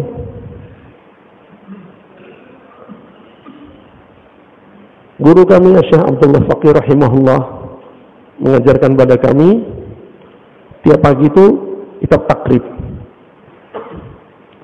Beliau katakan, saya waktu itu tahun 93 ya, Kata beliau, saya ngajar takrib ini dari tahun 72. Berarti sudah berapa? 21 tahun. Pagi setahun khatam sekali, kemudian waktu Ramadan pasaran khatam sekali. Berarti setahun khatam 2 kali. 21 tahun berarti sudah khatam berapa? 42 kali. Beliau katakan, hitungnya saya ini khataman sudah 42 kali. Tapi setiap kali mau khatam, setiap kali satu khataman, itu mesti ada masalah baru yang Allah baru pahamkan. Ini yang khatam 42 kali. Nah, kita fadhil amal nggak tahu udah pernah khatam berapa kali gitu. Lalu naudzubillah, memang itu setan nggak mau kita ada penambahan nur dalam hati kita. Sehingga belum apa-apa kita, cuman taklim. Akhirnya waktu keluar begitu mau taklim, Mer izin, ada khususi 10 kilo, 20 kilo nggak pulang-pulang. Mer usuli, ada yang mau keluar. Begitu saya sana ada kopi ya, kopi ngobrol, udah selesai taklim, pamit dulu ya, pamit. Setan membelokkan untuk menghindarkan diri dari taklim, seolah-olah begitu. Maka salah satu kemudian orang nggak merasakan apa-apa, perubahan itu salah satunya dari sini, Pak. Silakan nur taklim ini jangankan sampai 3 hari, apalagi 40 hari. Sekali saja, kami dengan Mudzakarah Direwin, kamu coba sekali aja tawajuh, awal sampai akhir iftirosh, jangan terganggu apapun. Kalau kamu nggak merasakan nur dalam hati, kamu bertuntut saya. Kata beliau begitu. Sekali, nggak usah 40 hari, sekali aja. Tapi dengan adab yang benar, ta'zim, tasdiq, ihtiram dan lain-lain. Dari awal sampai akhir iftirosh jangan berubah, merasa seolah berhadapan dengan Nabi Sallallahu Alaihi Wasallam. Kamu berdiri nggak ada tambahan nur, kamu tuntut saya bahwa saya bohong. Kata beliau begitu. Dan alhamdulillah tatkala dipraktekkan memang begitu, Pak. Asalkan tadi dengan ta'zim, ihtiram, tasdiq, yakin dan sebagainya, adab bukan hanya sekedar dimudzakarahkan, tapi betul dipraktekkan waktu taklim. Nah, karena waktu keluar taklim kurang diperhatikan tadilah 3 hari nggak ada perubahan apa-apa, yang baru nggak tahu apa hasilnya, yang lama asal melewatkan waktu saja. Karena menganggap biasa amal taklim tadi.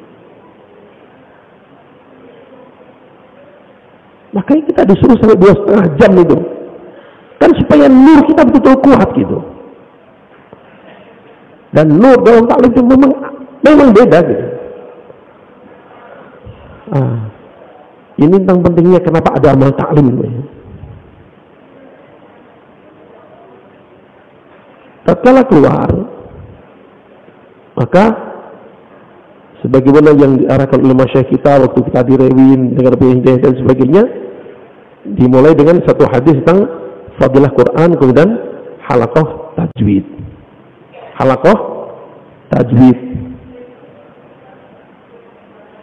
Halaqah tajwid ini bukan untuk cepet-cepetan selesai 10 surat. Bagi untuk balapan 10 surat selesai duluan boleh ngebreak, enggak, bukan untuk itu. Tapi bagaimana bacaan Quran dan minimal tasyahud kita benar. Makanya kalau di Pakistan tekankan benar itu halaqah tajwid, itu Al-Fatihah dan tasyahud didahulukan karena itu rukun dalam sholat.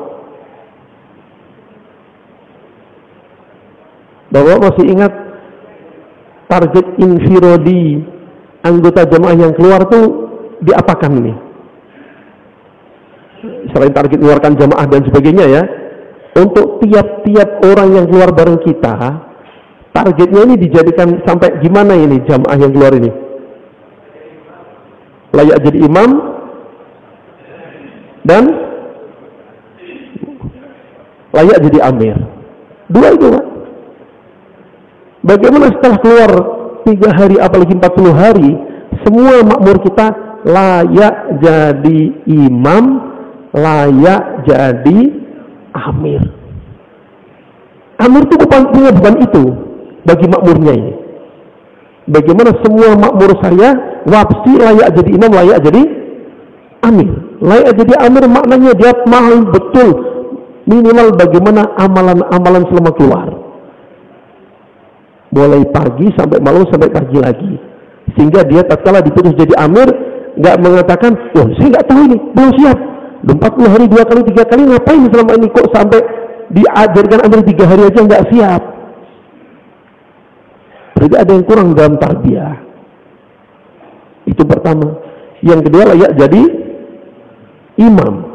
Bukan harus jadi imam ya, tapi layak jadi imam.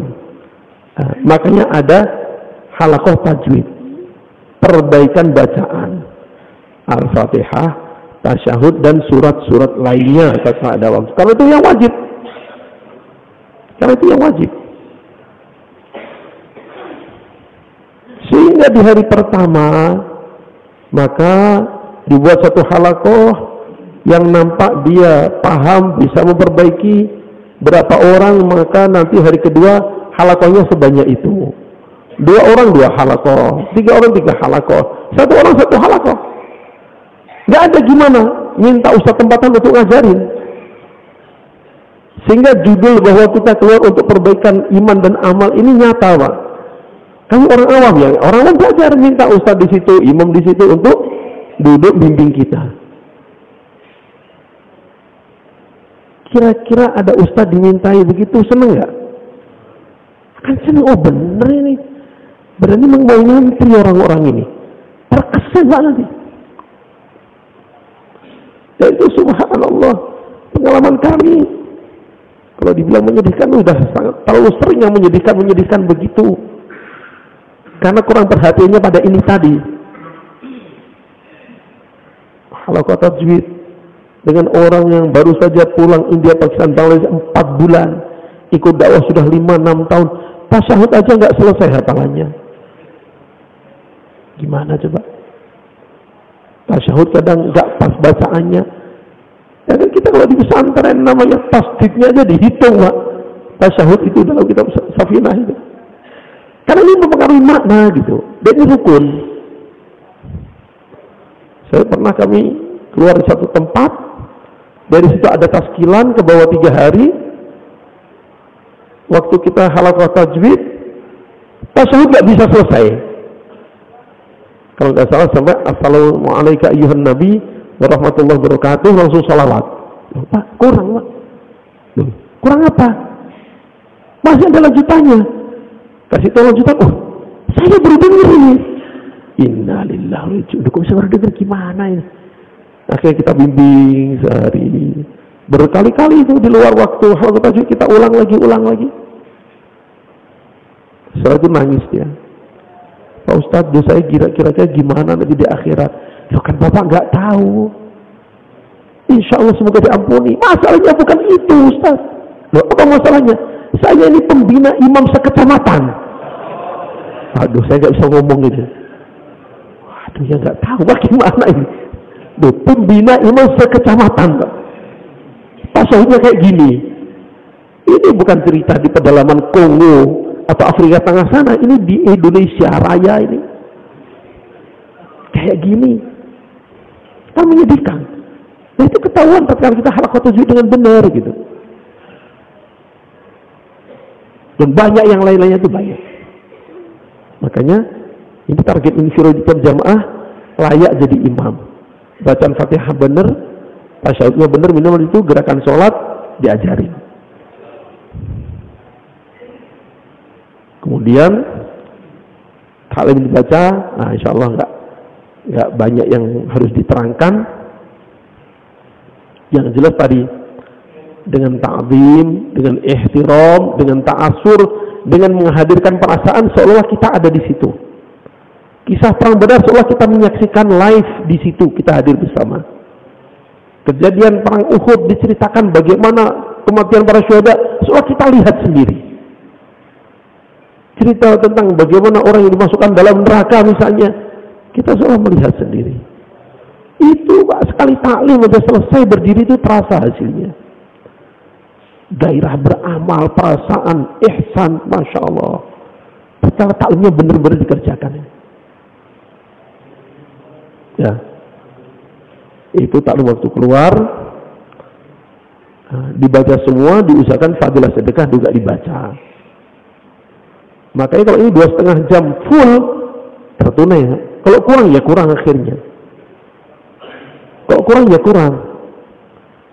Biar tertunai gimana? Ya full 2,5 jam. Loh, katanya 4 jam. 4 jam itu yang 1,5 jam. Assalamualaikum warahmatullahi wabarakatuh. Bismillahirrahmanirrahim.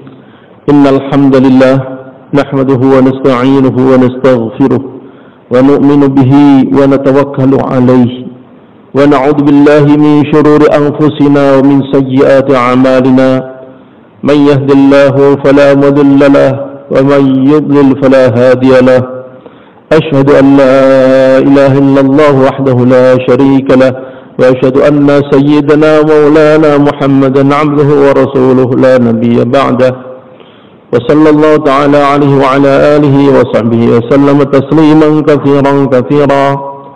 Qala ta'ala fi kitabil karim qalat al-a'rabu amanna qul lam tu'minu walakin qulu aslamna walamma yadkhulul imanu fi qulubihim وقال يمنون عليك أن أسلموا قل لا تمنوا علي إسلامكم بل الله يمن عليكم أهداكم للإيمان صدق الله العظيم وقال رسول الله صلى الله عليه وسلم إذا دخل النور القلب انشرح وانفسح قالوا يا رسول الله وهل لها من علامات قال التجافي عن دار الغرور والالتجاء إلى دار الخلود والاستعداد الموت قبل نزول الموت أو كما قال رسول الله صلى الله عليه وسلم. Hadirin, berkhusus para ulama, para orang tua kita, serta semuanya hadir di sini, alhamdulillah, tsumma alhamdulillah. Alladzi ahyana, yang telah menghidupkan kita, ba'dama amatana, setelah mematikan kita. Kematian kehidupan hanya ada dalam kuasa Allah Subhanahu wa taala.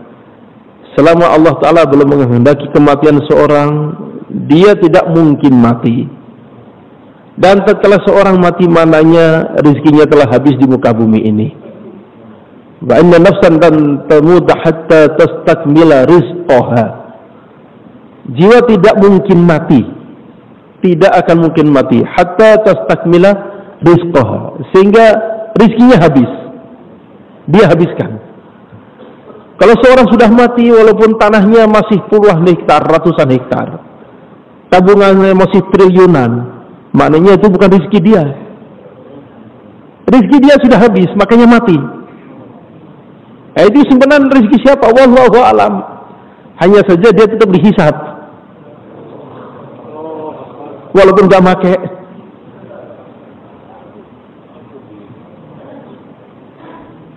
Karena dia yang dapat, dia yang punya, walaupun nggak pakai, hisab tetap kena, walaupun bukan rezeki dia. Sebab rezeki bagi dia udah habis dimakan dah. Maka kita dibangkitkan oleh Allah Subhanahu Wa Taala dari tidur ini. Sebenarnya adalah keajaiban ciptaan Allah Taala. Tapi karena keseringan kita nggak merasa ajaib lagi, biasa saja. Kadang mengucapkan alhamdulillah pun kelupaan.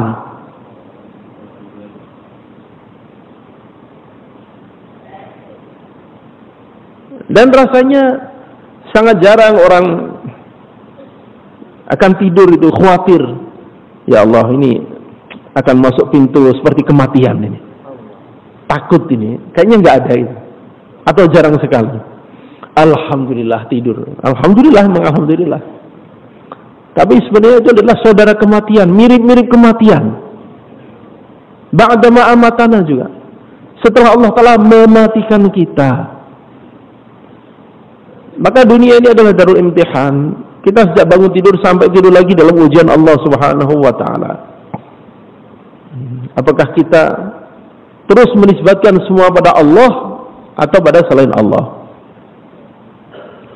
Bangun tidur dari Allah, bukan karena alarm, bukan karena ada yang bangunkan, bukan ada yang mercikin air, bukan. Karena Allah telah membangunkan. Sebab nanti kalau Allah Ta'ala nggak bangunkan lagi, walaupun orang satu kamu membangunkan, nggak akan bangun. Nggak akan bangun. Nggak akan tergerak sedikit pun. Maka kita syukuri. Kita syukuri bangun kita syukuri juga tidur kita. Alhamdulillah. Kan selalu kita dengar itu. Bagaimana tidur itu nikmat. Tidur itu menjadi asbab Allah, asbab hidayah. Siap tidur.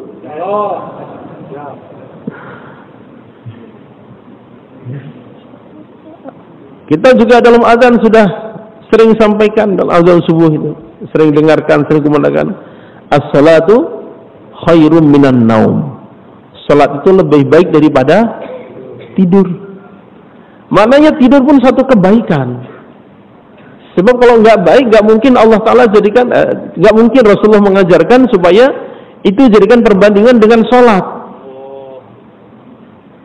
Sebab suatu yang tidak masuk akal.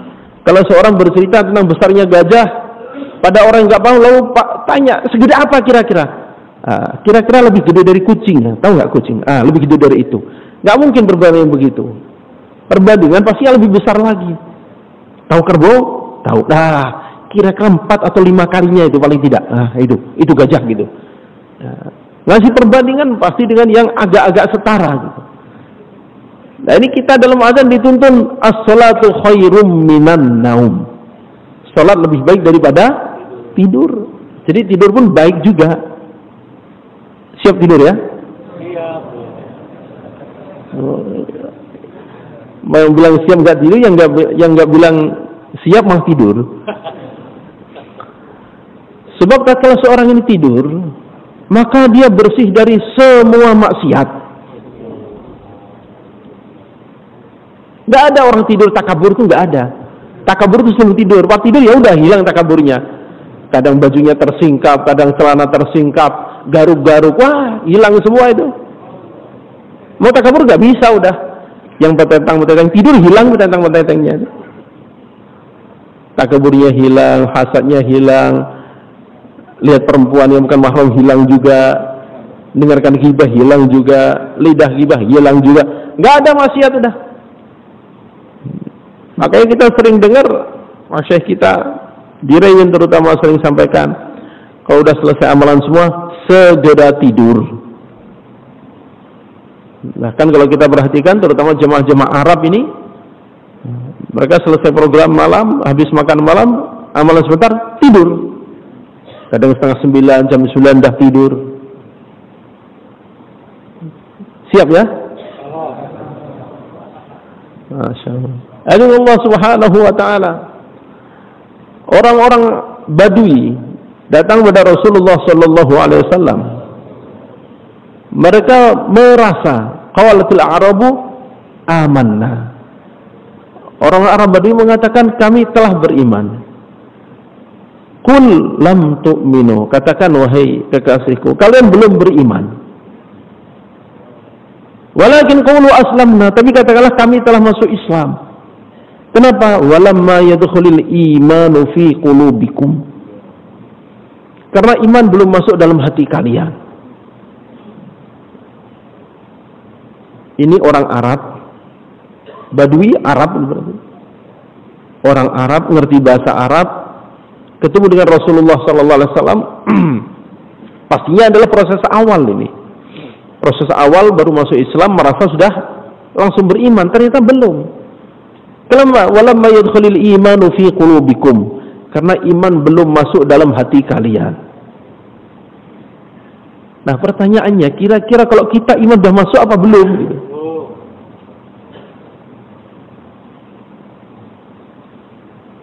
Masukkan iman dalam hati.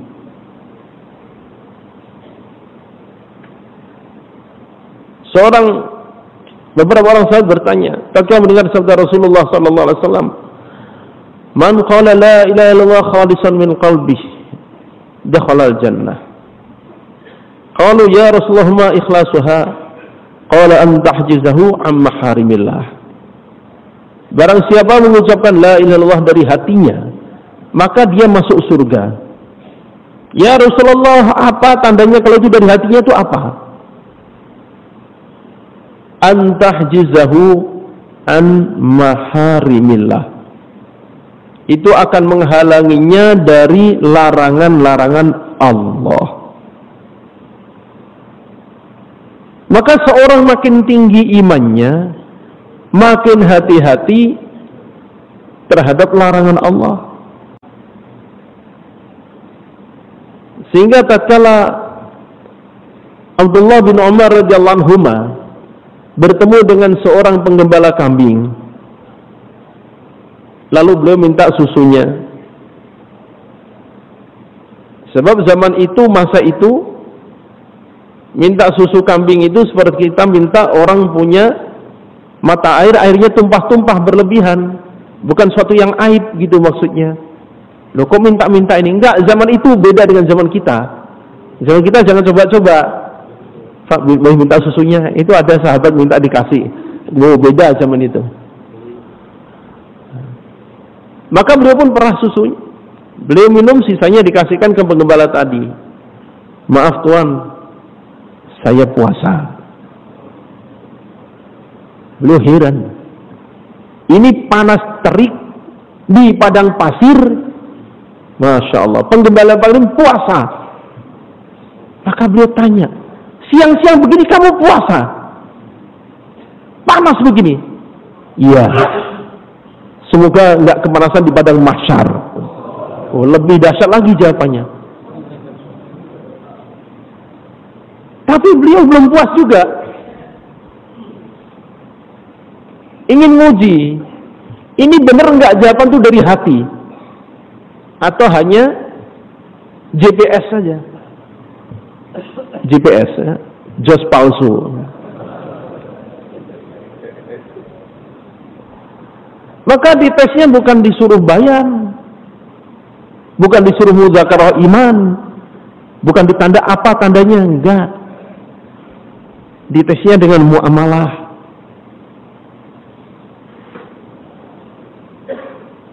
Kalau ini kambing punya siapa? Ini bukan punya saya, punya tuan saya. Ah, saya bisa beli kan? Oh, nggak bisa. Ini amanahnya hanya untuk digembalakan, bukan untuk dijual belikan. Ah, beli satu nggak apa-apa kali. Oh, nggak bisa. Udahlah, nggak usah bilang-bilang nanti. Nggak usah bilang-bilang nanti. Oh, jangan, nggak boleh. Ketahuan marah. Ah, nggak mungkin tahu kambing sebanyak ini. Kalaupun ketahuan tinggal ngomong aja, diterkam serigala, beres. Fa'aina Allah. Terus di mana Allah?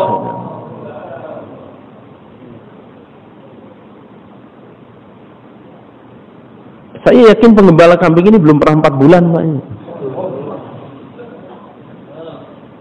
Belum pernah 4 bulan.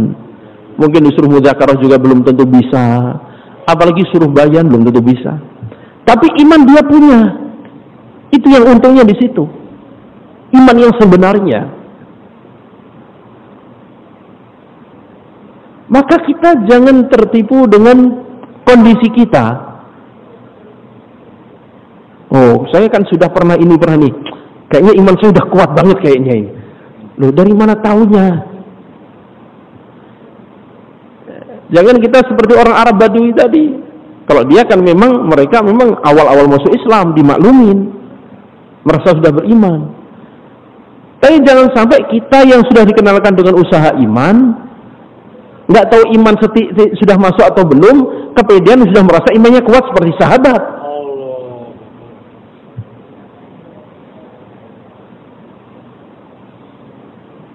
Kita malu sendiri nanti di akhirat.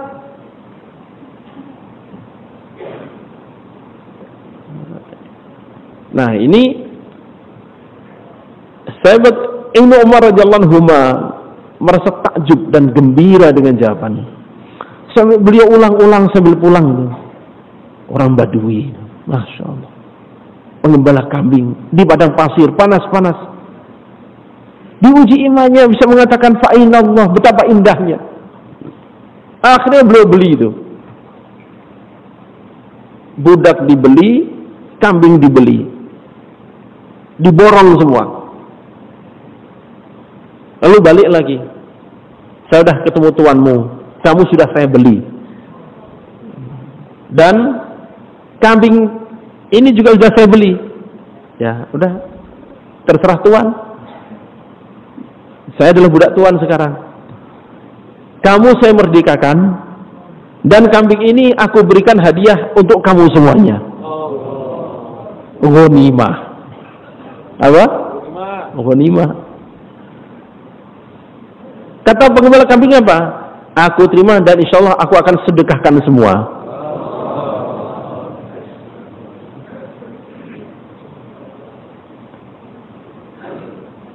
Bagaimana dengan kita?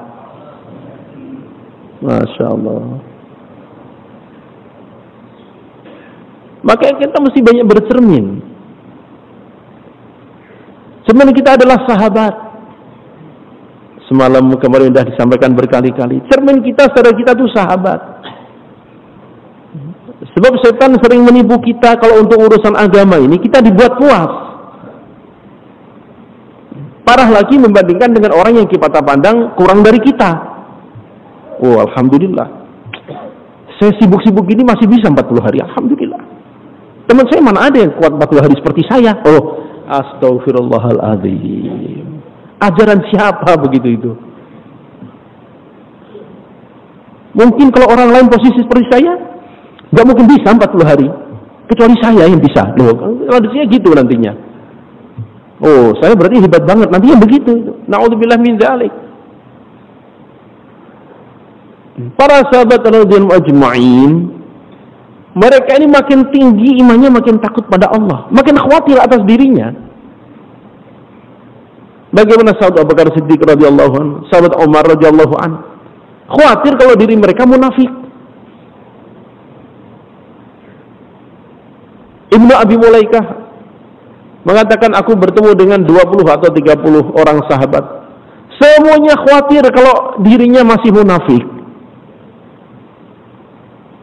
Dan itu rata-rata sahabat begitu, yang diceritakan satu orang saja, Hamdulillah radhiyallahu anhu. Tapi itu ahwal rata-rata sahabat.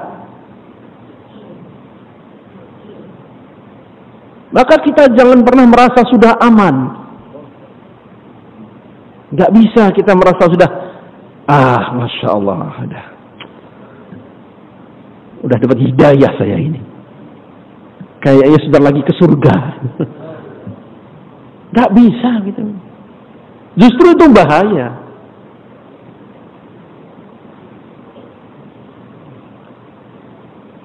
Sahabat Abu Bakar Siddiq radhiyallahu anhu yang sudah diberitahukan bahwa beliau dipanggil dari 8 pintu surga. Kalau orang lain ngantri di pintu surga mencari, kira-kira boleh nggak saya masuk dari sini? Kalau bukan jurusannya suruh pindah ke pintu lain. Dia misalnya dimasukkan ke surganya asbab banyak zikirnya yang Allah terima. Maka ada pintu zakirin namanya. Dia lihat dari jauh, oh itu orang pada ngantri, masuk dia dari situ. Pas dicek, oh ini babur royan ini. Untuk yang ahli puasa, nggak boleh, pindah sana, cari. Oh itu cari itu jauh itu. Kita aja di stadion, dari pintu ke pintu berikutnya lumayan jalannya. Oh ini dari pintu surga, pintu berikutnya jauhnya luar biasa. Nah ini sahabat Abu Bakar Siddiq radhiyallahu an, semua pintu surga manggil, pingin dilewati, bangga kalau akhirnya jadi tempat lewatnya Abu Bakar Siddiq radhiyallahu an. Nah, beliau yang sudah posisi setinggi itu, Allahu Akbar. Alangkah indahnya kalau Abu Bakar itu jadi daun saja, jadi rumput saja, dimakan hewan, selesai urusan.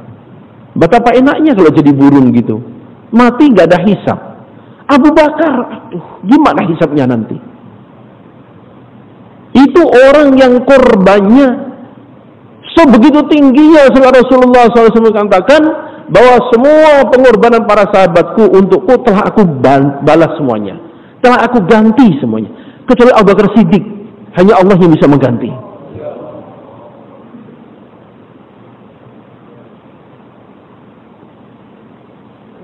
itu masih merasa nggak layak masuk surga.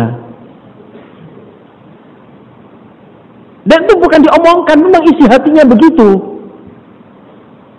Itu isi hati, bukan diomongkan. Bukan seperti orang yang pura-pura tawadhu gitu. Saya ini apa? Saya ini bodoh. Saya ini baru nggak bisa apa-apa. Tapi hatinya lain lagi nanti. Kalau Abu Bakar Siddiq radhiyallahu anhu memang asli seperti itu. Asli seperti itu.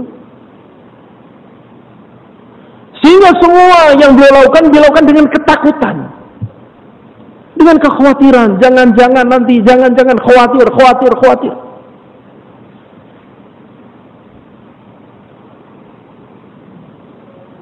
Bagaimana beliau ini yang sholatnya niru Rasulullah sallallahu alaihi wasallam sampai ditempatkan sebagai imam setelah beliau. Ditiru Abdullah bin Zubair radhiyallahu anhu. Sholatnya sudah tingkat sempurna. Imannya tingkat sempurna. Sampai Rasulullah SAW yang menilai iman beliau, andaikan iman seluruh manusia selain anbiya ditimbang, itu masih kalah dengan iman satu orang Abu Bakar Siddiq radhiyallahu anhu. Itu imannya seperti itu. Tapi bagaimana takutnya? Penuh dengan kekhawatiran hidupnya.